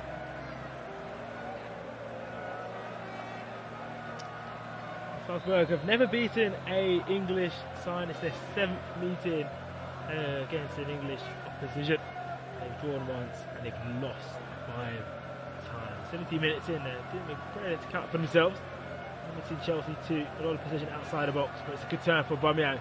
It's the centre circle. Havertz's strength to eternal the defender. Fascinating to see Havertz in the 10 rather than out wide, or even possibly on the line, with Aubameyang being able to play each wing. Chelsea have a free kick in their own half. Ecuador penalised for a aerial battle with a bouncing ball on Cesar Azpilicueta. Chelsea 0, Salzburg 0. Ecuador's got 5 goals in the league. Fernando's got 4, Sesko's got 3, and they're not shy of spraying the goals and sharing them with the visitors, whereas Chelsea, top goal scorer, only 3 for Raheem Sterling. That's of course all domestic. He scored last week for their first Champions League goal after that one they defeated Salzburg. Cucurella now in full to Aubameyang. Aubameyang now back to Kai Havertz. Havertz lost this now to the right hand side for Reece James. He's got Mount ahead of him. Aubameyang in the middle. Reece James just checks before crossing the ball. In fact, he goes past the fullback. Good ball in, looking towards Aubameyang. Goes back to Sterling. Just hesitates and waits before pulling the trigger, and he will have to settle for a corner. Raheem Sterling, wonderful ball from Reece James, playing his best football in a blue shirt this season so far. Reece James just waits, goes past the defender, lost this. The goalkeeper's in no man's land code, goes past Aubameyang, goes past Mount, finds his way to Raheem Sterling, who just waits and checks for a few seconds, and it's defended in the end by Dedic. Will be a corner from the opposite side, so Reece James will take this. Chelsea's second corner, 19 minutes gone. Chelsea 0, Salzburg 0. It's cleared it by the first defender. Back to Mount. James using his strength up against Dedic. And he's giving it away, James, for the poorest thing he's done all year. It might not be costly here. Salzburg trying to battle with Sterling. Sterling loses strength, but it's a bit too much. He's not happy, very angry at the referee, and that will do Matthias Jesse's side just right. Carpeldo, who's been penalised, the number 7 for Salzburg. They go down this left-hand side, the visitors. Mount's trying to nip in, trying to win this throw-in, and it will be a throw-in in fact to Chelsea. Azpilicueta's down, holding his face. Referee goes towards the Chelsea captain to see if he's okay. Let's get a replay of that. Just a little bit of a stray hand. It was Benjamin Sesko, who, of course, if you not see Sesko, is over 6 foot. He's 6'6", tall figure, of course. The Salzburg striker. It's the hand head of Azpilicueta, who likes to, be in the wars. 20 minutes gone in this game. 0-0.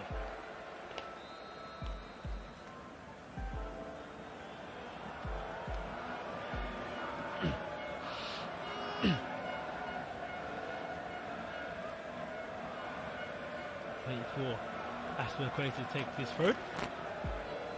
Fires that across.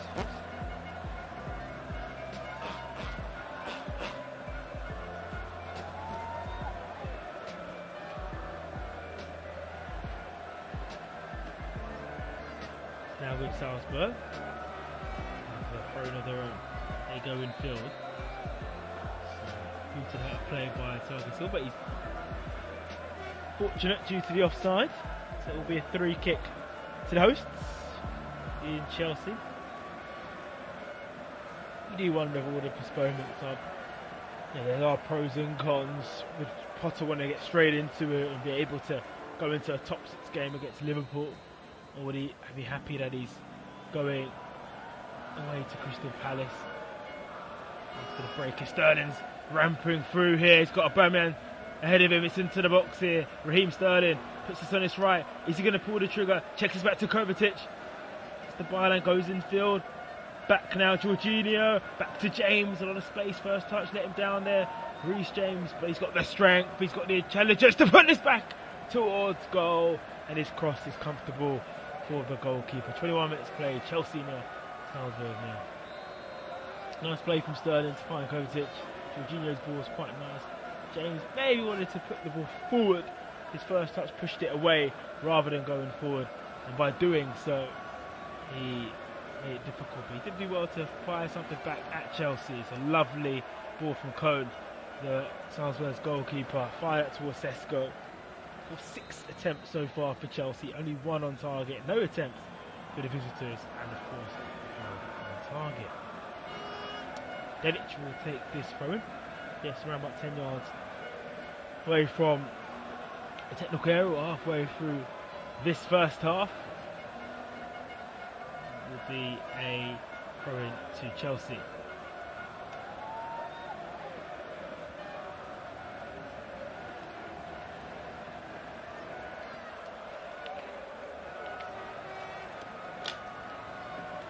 Cucurella will take the throw. Cucurella back towards Thiago Silva. Doesn't let this run back to his goalkeeper. Pushes that head of Azpilicueta. He's just got to push his cheeks to make sure he keeps it in. He does, the Spaniard. It's a lovely turn from Mount. He was under pressure from a Salzburg player. Rode the challenge. And Chelsea able now to move down this left-hand side. Here's Raheem Sterling down the flank. Oh, good ball. Centrally. Aubameyang shoots and it's cut out from Bernardo. Lovely ball from Raheem Sterling. Touching the touchline. Finest ball. And it was Pavlic in the end who came across it. It was Aubameyang who went behind centre-back Bernardo. Stays 0-0. Chelsea knocking though. They're knocking. Sterling. Cucurella. Kovacic now. Back to Thiago Silva. Azpilicueta. Patient play from the Blues. Down the right hand side it is with James. Checks this back to Azpilicueta. Silva can go back into Salzburg's half. Cucurella wants it. He receives it. The fullback now on to Sterling. Patient play. Continuing is the theme.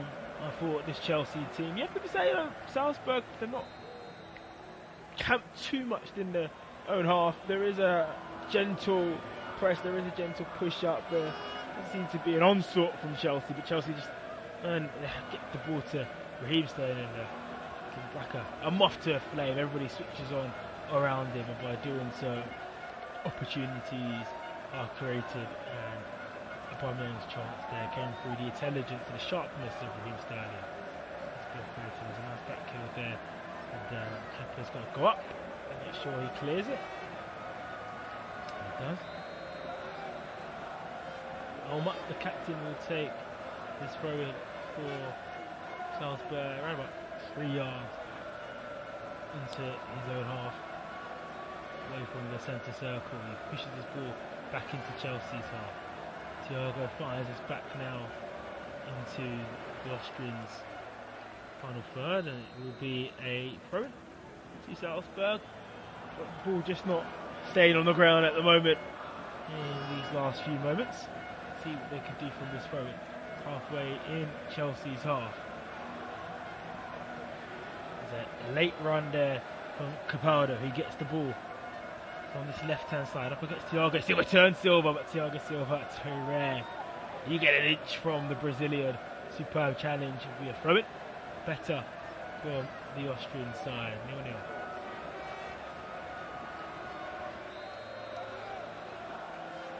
This will be a long throw-in. It's arrowed into the box. Doesn't even beat the first man in James. That's headed out by Chelsea. Selwood for Salzburg. Pavlic. Now back to Elma, and Elma's back to Hutt. It's now Bernardo. Rare glimpse of possession for the Austrians. Porto, they keep that in, they do down this right hand side. Sesko, lovely feet the youngster has. He goes past Cucurella, he can't go past Cucurella, and Chelsea have a throw in, won by Kovacic. Starting really quickly. Cucurella now onto Sterling. Sterling was onto Havertz, but the return ball from the German couldn't find the English international. With the goalkeeper, who has a lime kit. He fires his forward to Sesko. Sesko's first touch is superb. Brilliant, chests it down, plays it towards Capaldo. Nothing Chelsea can do about that. They do have a throw in now, Salzburg, but it's a real threat, and you can see why the likes of Manchester United and Real Madrid were all linked with this striker. Has a massive physique, brilliant height, but the control is just second to none. He's got the ball now, and he's just, as soon as I said, it's giving the ball away, but Thiago Silva's giving the ball away. And in fact, Salzburg have actually been penalised for a handball through Such. It will be a Chelsea free kick and a half, which Kovacic takes quickly. Thiago Silva now to Aspilicueta. Queta now back to Jorginho. Jorginho now to Mount. A little press there, goes back to James. Here's now back to Cucurella. Cucurella's put onto pressure. Sesko's put pressure on him. Cucurella on Champions League debut. He was a substitute last week against Zagreb. Targeted these early, but nearly played off now in this first half of this Champions League game. Flash call, of course, is where you're listening to this UEFA Champions League game. A breakthrough moment for either side. English will go for Mount. Now plays the ball down this right hand side for James, who turns, puts a nice ball in, and then it misses Aubameyang and Sterling. You know, it's very clear where the danger is going to come from if you're a Salzburg player. Rolls Alma superbly. It was actually Pavlovic in the end that James did, and he puts the ball in, but Aubameyang and Sterling, you would have said they were flat-footed, but they weren't there close to the ball. Potter, you can tell he knows he's got a player in Reece James. Fantastic physique, another youngster that's come through the Cobham Academy. Real strong character, and physically Reece James, I'm sure he'll be in Gareth Southgate's team that will be announced tomorrow for the next couple of internationals. Southgate, the England manager, is here at Stamford Bridge to watch a few players. I'm sure he knows all about Reece James, but he would like to have a look at the player that's been on phenomenal form. Davis will take this throw in to Salzburg. Goes short to Sesko. Sesko can't keep it in. And, 15 minutes away from the half-time break. And if you're a Chelsea fan, you would be satisfied a little bit. Listen, you can't do miracles in 1 week. There are structural issues. They're still trying to find their feet early in the season, and you've got a new manager. Thomas Tuchel was a top tactical coach, and so is Graham Potter, but they do things a bit differently. You know, Tuchel wanted that back three, and already we're seeing Potter with the back four, and him saying that he wants to play high up the pitch and play attacking football.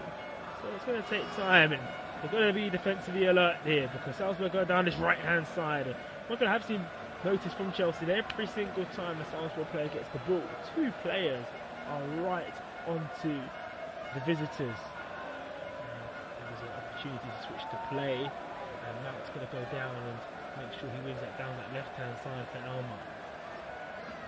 He needs a goal this game. Football always needs goals, but just for this one, oh, to be a cliche, of course, but just for this one, just needs to ignite it. The longer it goes, the pressure and the nerves will seep in for Chelsea. They've wanted a fast start, a good goal to get the Graham Potter era started, but Salzburg, they'll be sitting here thinking, you know what, there's something here for us. If we can get a point away from home after last week's point, then it's a very, very good result. Sterling, though, up against the Salzburg defender. A few touches from Sterling, and it's ricocheted away, and Salzburg will clear. He was up against Dedic once again. Down the right-hand side, Salzburg go through. Capaldo deflected. Thiago Silva, and he plays that infield to Jorginho. Jorginho now for the space inside Chelsea's half. Ovechic's got time. Havertz, nice backheel, but gives it straight to a grey shirt. It's been very rare that we've seen Salzburg pick the ball up with space in the middle with Salzburg.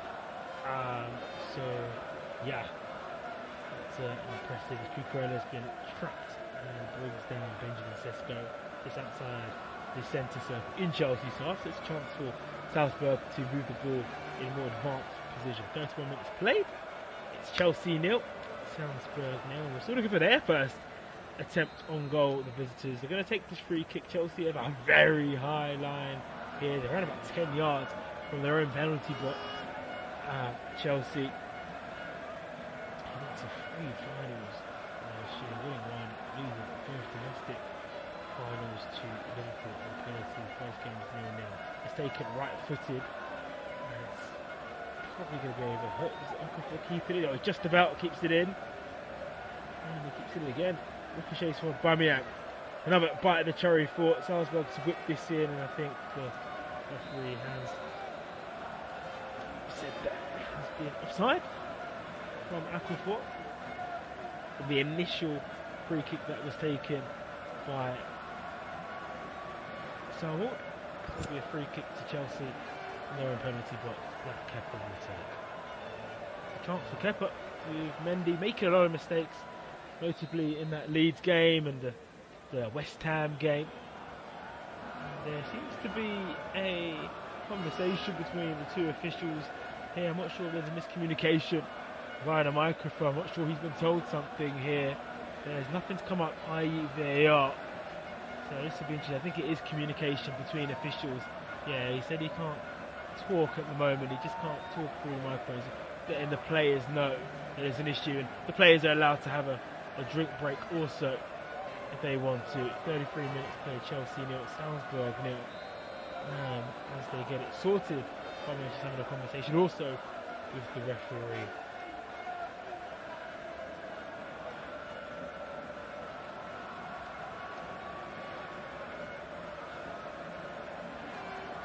Very strange, of course, in modern technology. It's advanced so far. I think on the days where the referees were just shouting at each other to get instructions from each other in loud stadiums. But now, technical glitch has stopped the game. Graham Potter's in deep conversation with Jorginho, signalling, talking about thoughts, and there seems to be a conversation between a steward now and the referee, saying, can there be a change of earphones? And sure, I don't know if he's gonna really be wearing these massive headphones now. If you've seen these referees, they're able to wear the tiniest, very headset. Now we're talking big, old school Walkman headphones. That's what we're saying right now for this referee. The referee this evening is Iva Kuric, Slovakian. The whole team are from Slovakia, official and assistant referees. But he seems to be getting a few messages. He seems to be talking.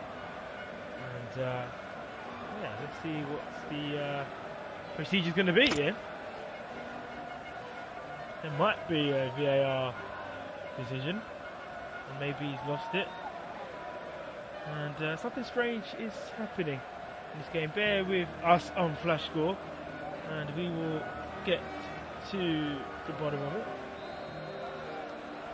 Queta's having a conversation with the two captains. Sorry, the referee's having a conversation with Asper Queta and Elmo, the two captains. Let's see once we get confirmation what is happening. And if he's gone back, I think the game will have to be halted here for a bit. It's definitely going to be halted. The referee's going off the pitch. Trying to get that confirmation what is going on for you, but at the moment you're hearing nothing. So we hear a Flash Score, and away we go. It was an odd few minutes. Definitely first world problems, for sure. Sterling will pick the ball up. Now Kovacic. Oh, he's giving the ball away. And it's cut out by Jorginho.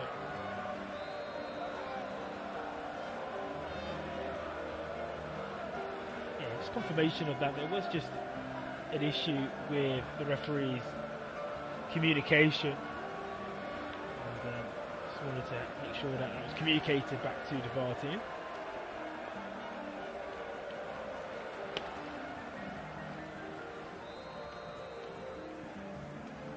It will be. Then let's take this throw in. And from a Salzburg's point of view now, it's about getting to the second half level. Chelsea at the home side, of course, will feel like they need to find that breakthrough. Scores across Europe at the moment: Rangers 0, Napoli 0, Madrid 0, Red Bull sister team in Leipzig 0, Manchester City 0, Dortmund 0, Juventus 1, Benfica 0.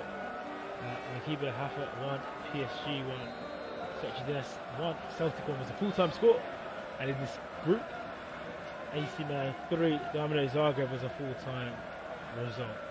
All covered here on Flash Score, and it's 0-0 between Chelsea and Salzburg, and Chelsea have a throw-in on the far side in their own half.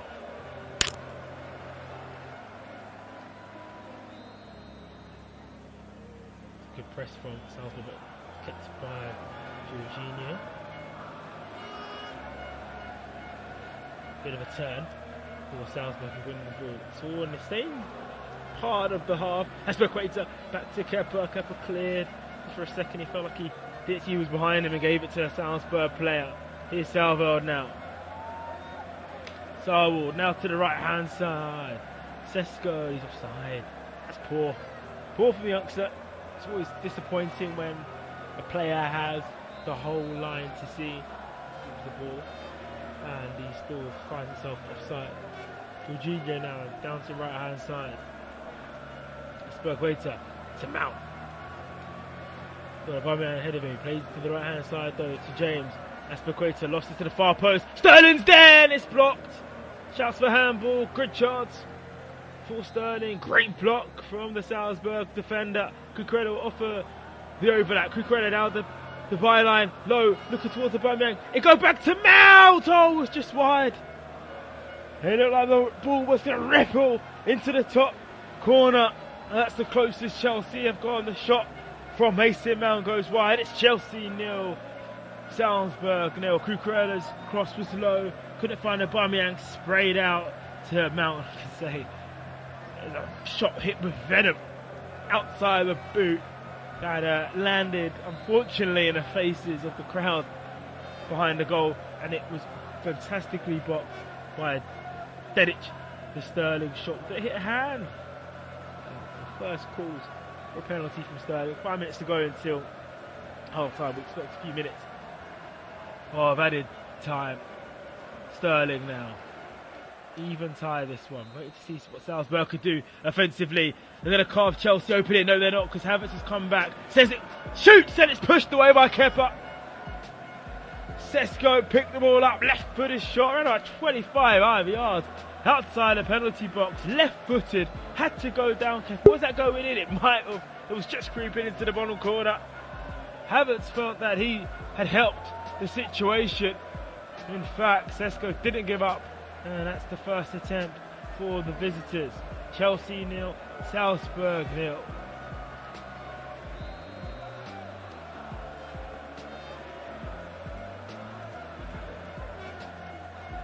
See what they can do from this corner.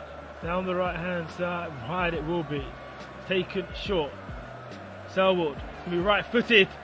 Missed a few Chelsea players, but at the end it was the blue shirts that got the ball away. Still with Salzburg though in Chelsea's half as Chelsea get out of their own penalty box. Dedic now back to Pavlic. Pavlic now to Selwood. And it's gone back to the goalkeeper and coach for the visitors. First test at Chelsea. Had to take defensively they have passed. Please Potter. For short. Sesko's touch once again, superb. Brings the ball down. Puts on his right foot. Wants to release.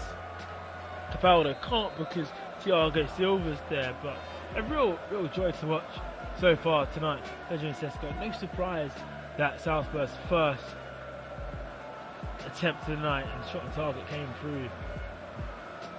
Sesko, his harder world, didn't play it to the left hand side. Alma now, look at what Akinfor. Chelsea clear, they go through Mount down the right hand side, pushes Alma away, and will give up.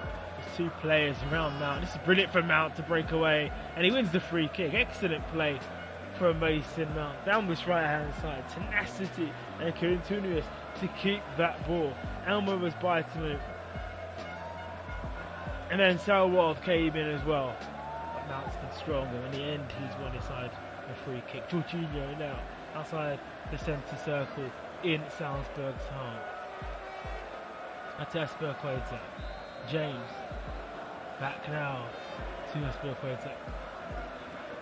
Thiago Silva. Cucurella. Wait before advancing into the opposition's half. Still in their own half with Asperqueta now Chelsea.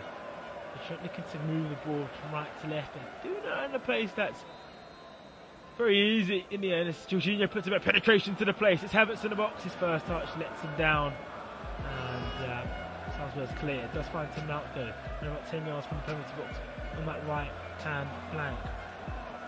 Asperqueta now back to Thiago Silva. Can Chelsea find the openers before half time? Cucurella. Sterling now resumes his battle up against Dedic. He waits for Kovacic, and Kovacic is brought down. That'll be a free kick. Nice, good opportunity for Chelsea to put the ball into the box. Chelsea 0, Salzburg 1.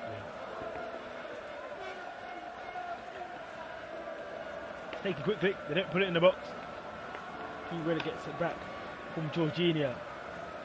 Silva. Ooh, looked like it was going to be spreaded towards James. Just finds Mount. Cucurella gets it back. He's more infield than the left hand side. Sterling now gets it, puts his hand to feint. Cucurella has another chance to run at his fullback, clips this looking towards the far post, and no one's there. He puts a gorgeous ball in, Raheem Sterling, and there's just no one there to, in a blue shirt, to put it towards goal. Asperqueta, Chelsea come again. Here's Thiago Silva, still with the Brazilian. Looks like he's got the whole pitch to aim for. He spreads it to the right hand side for James. Mount finds a nice position. First time cross dealt with by Pulisic.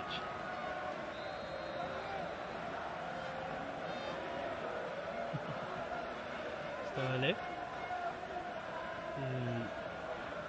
It's been definitely another bright spark. Good performance from him. Cucurella. Now to Sterling.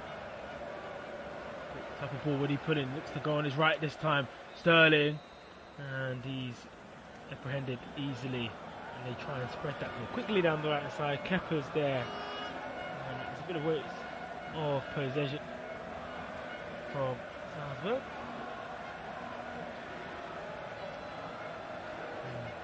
Played 45 minutes now. We're just waiting for confirmation of 3 minutes that will be added on, and it is 3 minutes that's added on here.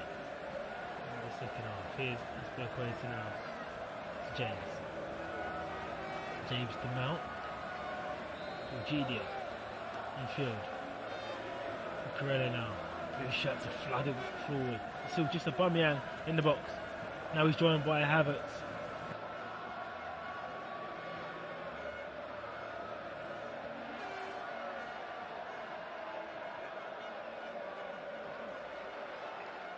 Hello. We are back again. 0-0 halftime, people, in my location. Good game. Good game, I can say. Not wow, but you can see what we're trying to do. More verticality. Let me know if you can hear me. It's too loud or whatever. But anyways, people, we are back again here for 15 minutes. Feel free to call us and let us know what you think about the game, the first half so far. And yeah, we go from there.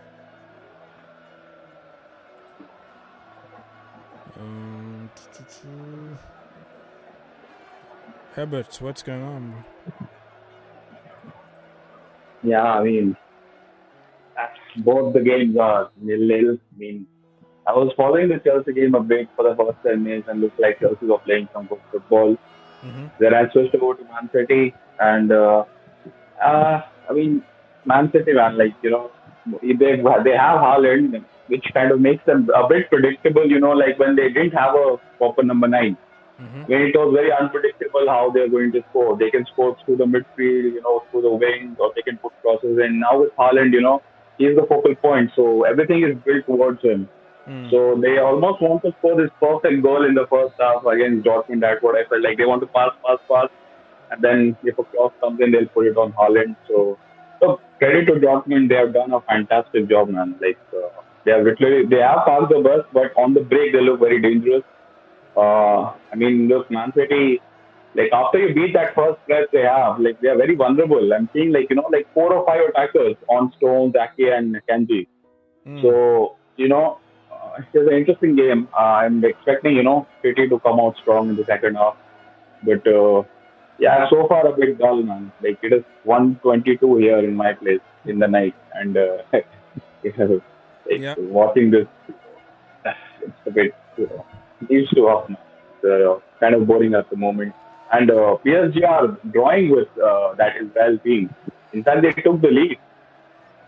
Yeah, they opened the score, right? Like Yeah. thing. They and then Messi leveled it. Yeah, so 1-1. So only 2 games scored in this games. 7 games, only like 2 goals scored, and all in the PSG against Haifa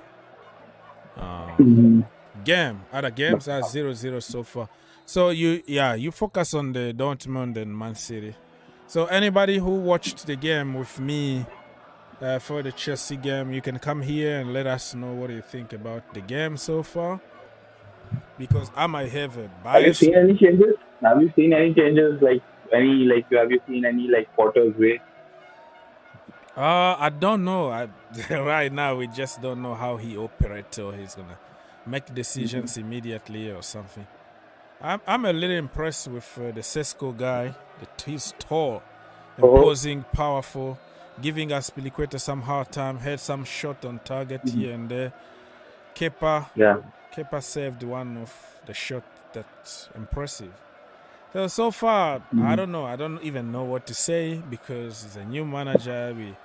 The players are trying to understand the new system. So I just want to hear from somebody else, not me, really, because I will always say probably good things about Chelsea.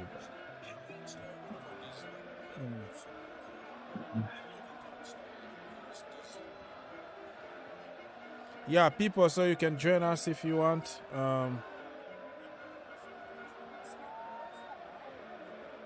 Okay, I can hear myself. I can hear myself here. Bobby, the link is always there on top of the chat, always. It's pinned there since minute 1 for 3 hours already, so I don't know what link you're looking for. 1-1. Let me read some of the comments here. Those comments were like very, very handball. No links. Oh, where is the link? The link is always there on top of the chat as per usual. It's always pinned there. I don't know what else to do. So, end the poll. Boom.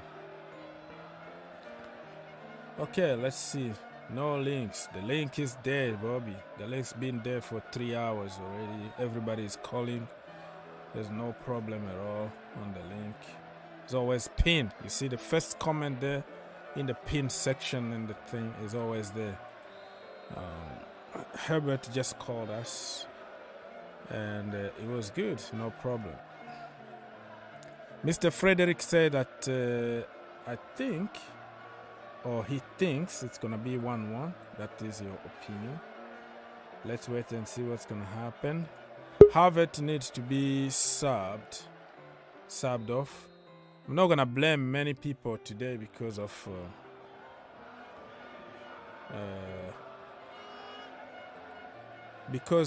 the first game. Kepa saved us, I have to admit. Matt, yeah, he was good in the first half. Long might continue, and that Sesko guy, he's good. He's good. The Sesko. That's why Chelsea wanted him. Bobby, you are live, brother. You are live. Yeah, Ogs. Yes, sir. What do you think about the first half? Ogs, I'm not impressed. To me, it's just much of the same. A team has come, they've low blocked us. Mm-hmm. We're huffing and puffing, and we can't blow the house down. And I'm looking at the bench, I'm wondering, well, who's going to be able to do this? We are looking for that creative spark. When a team is trying to hit us, Salzburg are just trying to hit Chelsea on the break. Okay. But if they can't, they go and they low block in numbers. Mm-hmm. And yes, there's some interchange of play, but I think the fact that we are having that interchange of play is because with the new coach, nobody really knew what we were going to do. Yeah. Had it been the old coach, they would have probably got this better. I don't know. I can't see where the goal's coming from at the moment. I really can't. Yes, we've had some chances. Yeah. But they have saved it. You say Kepa saved us. I don't know. I must have missed the action. Must have been when I. Yeah, Sesko had a very, very short, very good shot from outside the box, and it went like a bottom corner, and Kepa was quicker to drop on the floor and get it. And probably, I'm not saying anything against Mendy here. Probably Mendy was going to be a little bit late because he's tall to get on that ball. I don't know what's going to happen, but Mendy been conceding those kind of like snapshot immediately, and the reflex is not there, and then the next thing you know is a goal. So Kepa did good so far, but I'm not saying. Yeah, they went for a corner. They're just replaying it now. I mean, yeah, yet again, I personally think the midfield remains the problem. J5 is not being pressed, so he can move the ball around. But there have been 2 instances I've seen where if he was somebody that could take a shot himself or could go into the box himself, it would have opened things up for scoring. Yeah. We just have to wait and see. But I'm not. It's not commanding. It's not convincing. Mm-hmm. And the problem is, the more we allow these teams to get away with using a low block, the more they're going to keep doing it. We should be punishing this sort of thing. Yeah, you're right.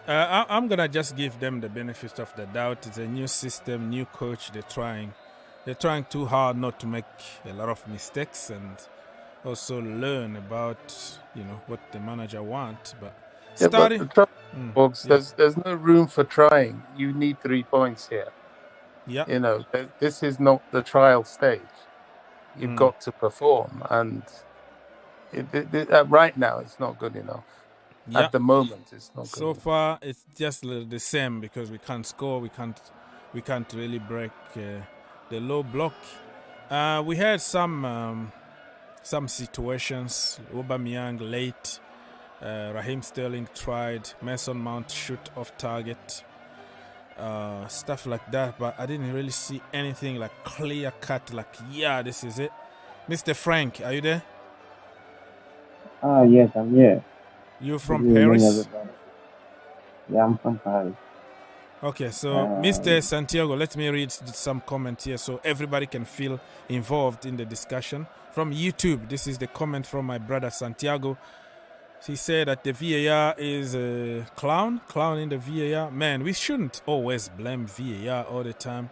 We know referees and VAR, they don't like us, but we give them the opportunity to do it for us, because if we were like clinical or we scored first or whatever, the VAR, whatever what you're gonna do, I think the end of the day, you're not gonna cancel every single goal or something. So let's just keep the excuses away, right? The VAR, I didn't see what action you're talking about for the VAR here, Mr. Santiago. I think he means the handball.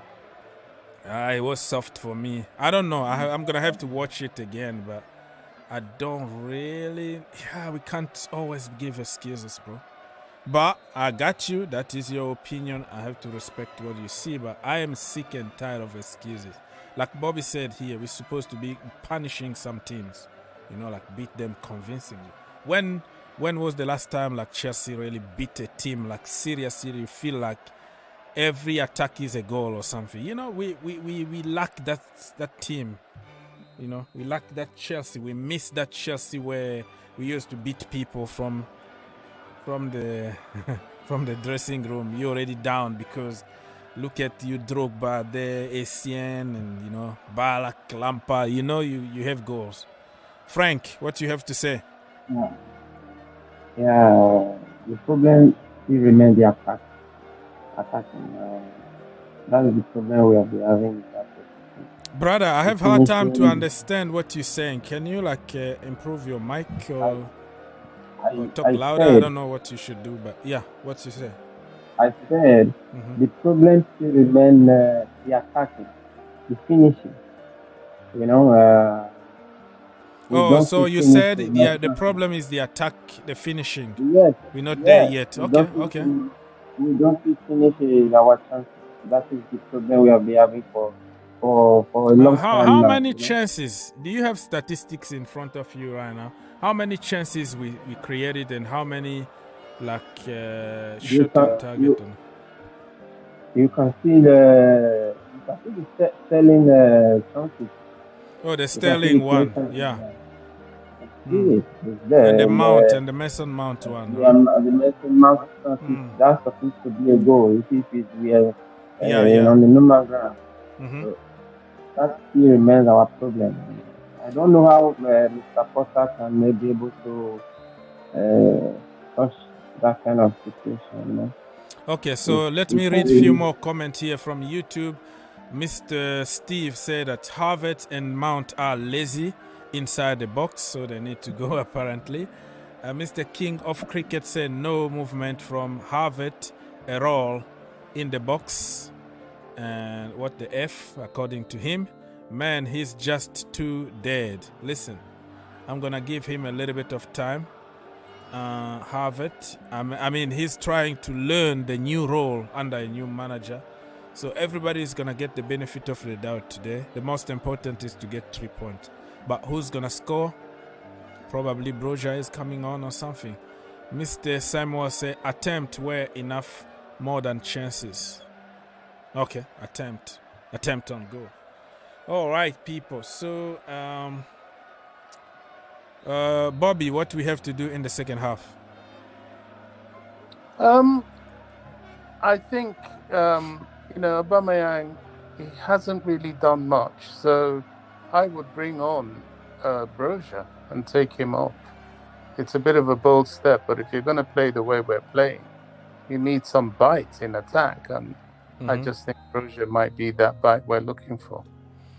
All right, listen, people, I'm going to do the same the way I did in the first half because I have a lot of people over to watch the game. And everything and comment is going to be on the screen, but I will be behind the scenes watching with family and stuff. And then come back after the game so we can, be celebrating or a big therapy here. Therapy after the game. So, Bobby, brother, thank you so much for helping. And if you have few minutes after the game, you can come and tell us your overall view of the game. All right. Okay, Oaks. Thanks. Thank you so much, Mr. Bobby. Frank, you want to say something? What is your score prediction for the second half? If we can finish, if we can be able to win 1-0, okay, we don't just need draw. Okay. All right, Mr. Frank, come back after the game, but also improve your mic because I have really hard time to hear. Are you from France? Are you from Paris? Yes, I'm tu habites from où? Paris. Quelle partie de la France? Quelle partie? Tu habites où? J'habite à côté. J'habite à côté de Paris. Ok, à Saint-Denis? À Saint-Denis? Au bois de Boulogne? Amiens, ok. Amiens. Ok. Merci, Monsieur Frank. À bientôt. Ok, à bientôt. Bye. All right, people. So we're going to watch the game again. Mr. David said that just watching 1-0. We're going to... Oh, you just scared me. I thought we scored 1-0. No, we haven't scored yet. So people, listen, I have people over that I don't want to get them involved on YouTube stuff. So enjoy the second half. The comment and everything is going to be on the screen, and I will see you after the game to comment. Go you Blues. I still hope that we can score more than 2 goals. I predicted 4, which is going to be even more. It's going to be almost impossible. But listen, man. We can still win this game. We can still all right. We can still win this game. I'll be back in a little bit, all right?